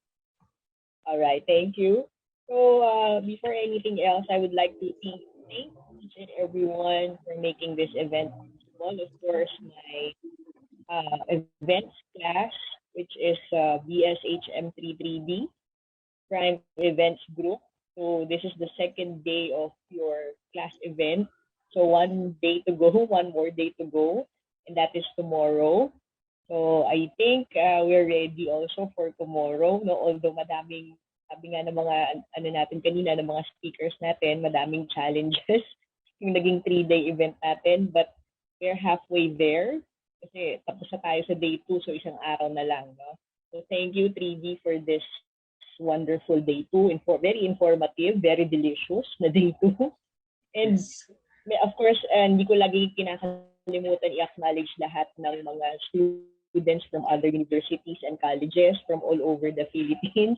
As in every webinar, I kept on saying or mentioning all the participants, although hindi ko nalalahat kasi ang dami nga. No? So again, we have King's College of the Philippines, Mindanao State U, Cebu Institute of Technology, Dr. Yangas College, Tarlac State U, Pateros Technological College, Lyceum of the Philippines in Laguna, Gordon College in Ilonggo, Roosevelt Memorial College, CUP, University of Northern Philippines, Isabela State Kawayan Campus, and so on and so forth. Maraming salamat po. May day 3 pa po tayo bukas. I hope to see you all again tomorrow. And of course, to our department chairperson, Dr. Maria Cristina Q. Trinidad, and to our dean, Assistant Professor Lisbeth R. Vergara, thank you very much po for making this event also possible. And of course, to our distinguished speakers for today, first we have Ms. Josephine Mendoza. So she shared about the importance of digital marketing nowadays since we are in pandemic. So na-realize na natin lahat ngayon that yung digital marketing is very useful, no? And then the content should be genuine. Of course, wala nang kung ano-ano pang ilalagay. Kung hindi naman makikita ng customer or ng guest dun sa food, wag nyo nang ilagay. No? That's very true. Kasi ang dami nating na-experience na mukhang malaki sa picture, pero pagdating sa atin, hindi naman, no? Yung reality. Yeah, expectation versus reality. So it's very important that the content should be genuine. Kung ano yung nakita mo sa picture, ganun din yung nakikita mo in actual. Of course, yung quality of food, to have or to produce the quality food, you use quality ingredients. And the importance of supporting local, diba? Kapampangan, Manyaman, and yung importance of being courteous and giving respect or being respectful for to other people. Okay, for Mr. Loren Abreu, so it's important to do your own research. Diba? Huwag kayong aasa sa kung ano lang ibibigay sa inyo or kung ano lang yung isasabihin sa inyo. It's important that you also do your research. Kayo na mismo yung magkusa na maghanap, diba, for information. Yun. What else? So he shared his bartending skills, no, experiences, yung mga trials, yung mga hardships. It's normal, no? Ganun talaga. Wala namang nagsisimula ng magaling ka agad. Walang ganun. So have this eagerness to learn more, experience more, and then the change must start within yourself. For Miss Sunshine naman, we learned for today the importance of eating healthy. Ako, madaming guilty sa atin yan ngayon, yung pag-iit ng healthy. And yung abbreviation niya na MOBAVA, which is moderation, balance, and variety. To reduce waste and cook seasonally, diba? Using of one-season foods. So, kasi yun ang medyo nakakaligtaan natin ngayon, no? Yung kumain tayo ng tama, basta kain lang ng kain. din, walang proper exercise. So siguro it's about time na talaga na we eat healthy in moderation with balance and with variety.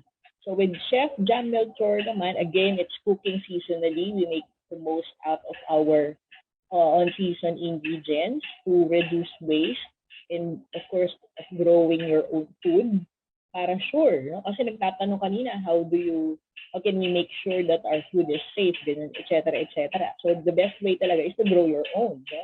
Para alam nyo kung saan siya tinanim, ano yung mga nilagay or mga hindi nilagay. So it's very important. And of course, again, healthy eating. Especially nowadays, most of the time, nasa bahay lang tayo, diba? Wala tayong masyadong exercise, wala masyadong movement na ginagawa sa bahay. So we really should eat healthy and live healthy, diba? And reduce waste at the same time. So again, we hope to see you again all tomorrow for our last day, our day 3 with my section, BSH and 3PB. And I hope you enjoyed today's seminar. Again, thank you very much.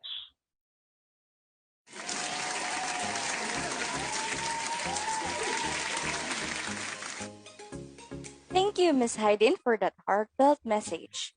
Before we close the event, let us sing our PUP hymn, sung by the PUP Bagong Himig Serenata.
So before anything else, please support Kim Accordion's, please subscribe to Kim Accordion's YouTube channel, Kim Accordon at youtube.com. We now have come to the end of our second day, but don't worry because we will still have our third and last day tomorrow. That's right. You are all still invited for tomorrow's event. Just make sure that you registered before entering the conference. Kindly scan the QR code that you can see on the screen for our evaluation form. Only those students who answer the evaluation form will be given an e-certificates. And to those who cannot access the QR code, we will send an evaluation link in the chat box. The evaluation form will be closed after 3 hours. We would like to thank also the following sponsors: Mara Joyce Ann Cahilog, Vida Lorena Suarez, Marieta Aguito, and Mr. John R.B. Rancap. Thank you so much. For more concerns and updates, you can message us through our email or you can check our Facebook page. Please visit and subscribe as well to our YouTube channel to check our previous webinars. And please support our upcoming grand event that will be held on July 19 to July 20 with the title Be Green-Minded, Strengthening the Hospitality Industry Through Sustainability.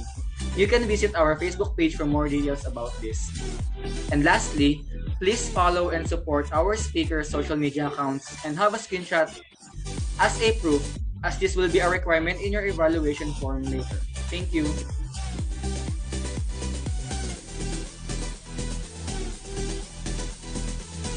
This is not yet a goodbye, as we are going to see each other again tomorrow. Again, my name is Gian Angelo S. Fragata. And I'm Mary Resurrection. And we are the Masters of Ceremony. Thank you, everyone. Have a nice day. Be safe. Keep safe.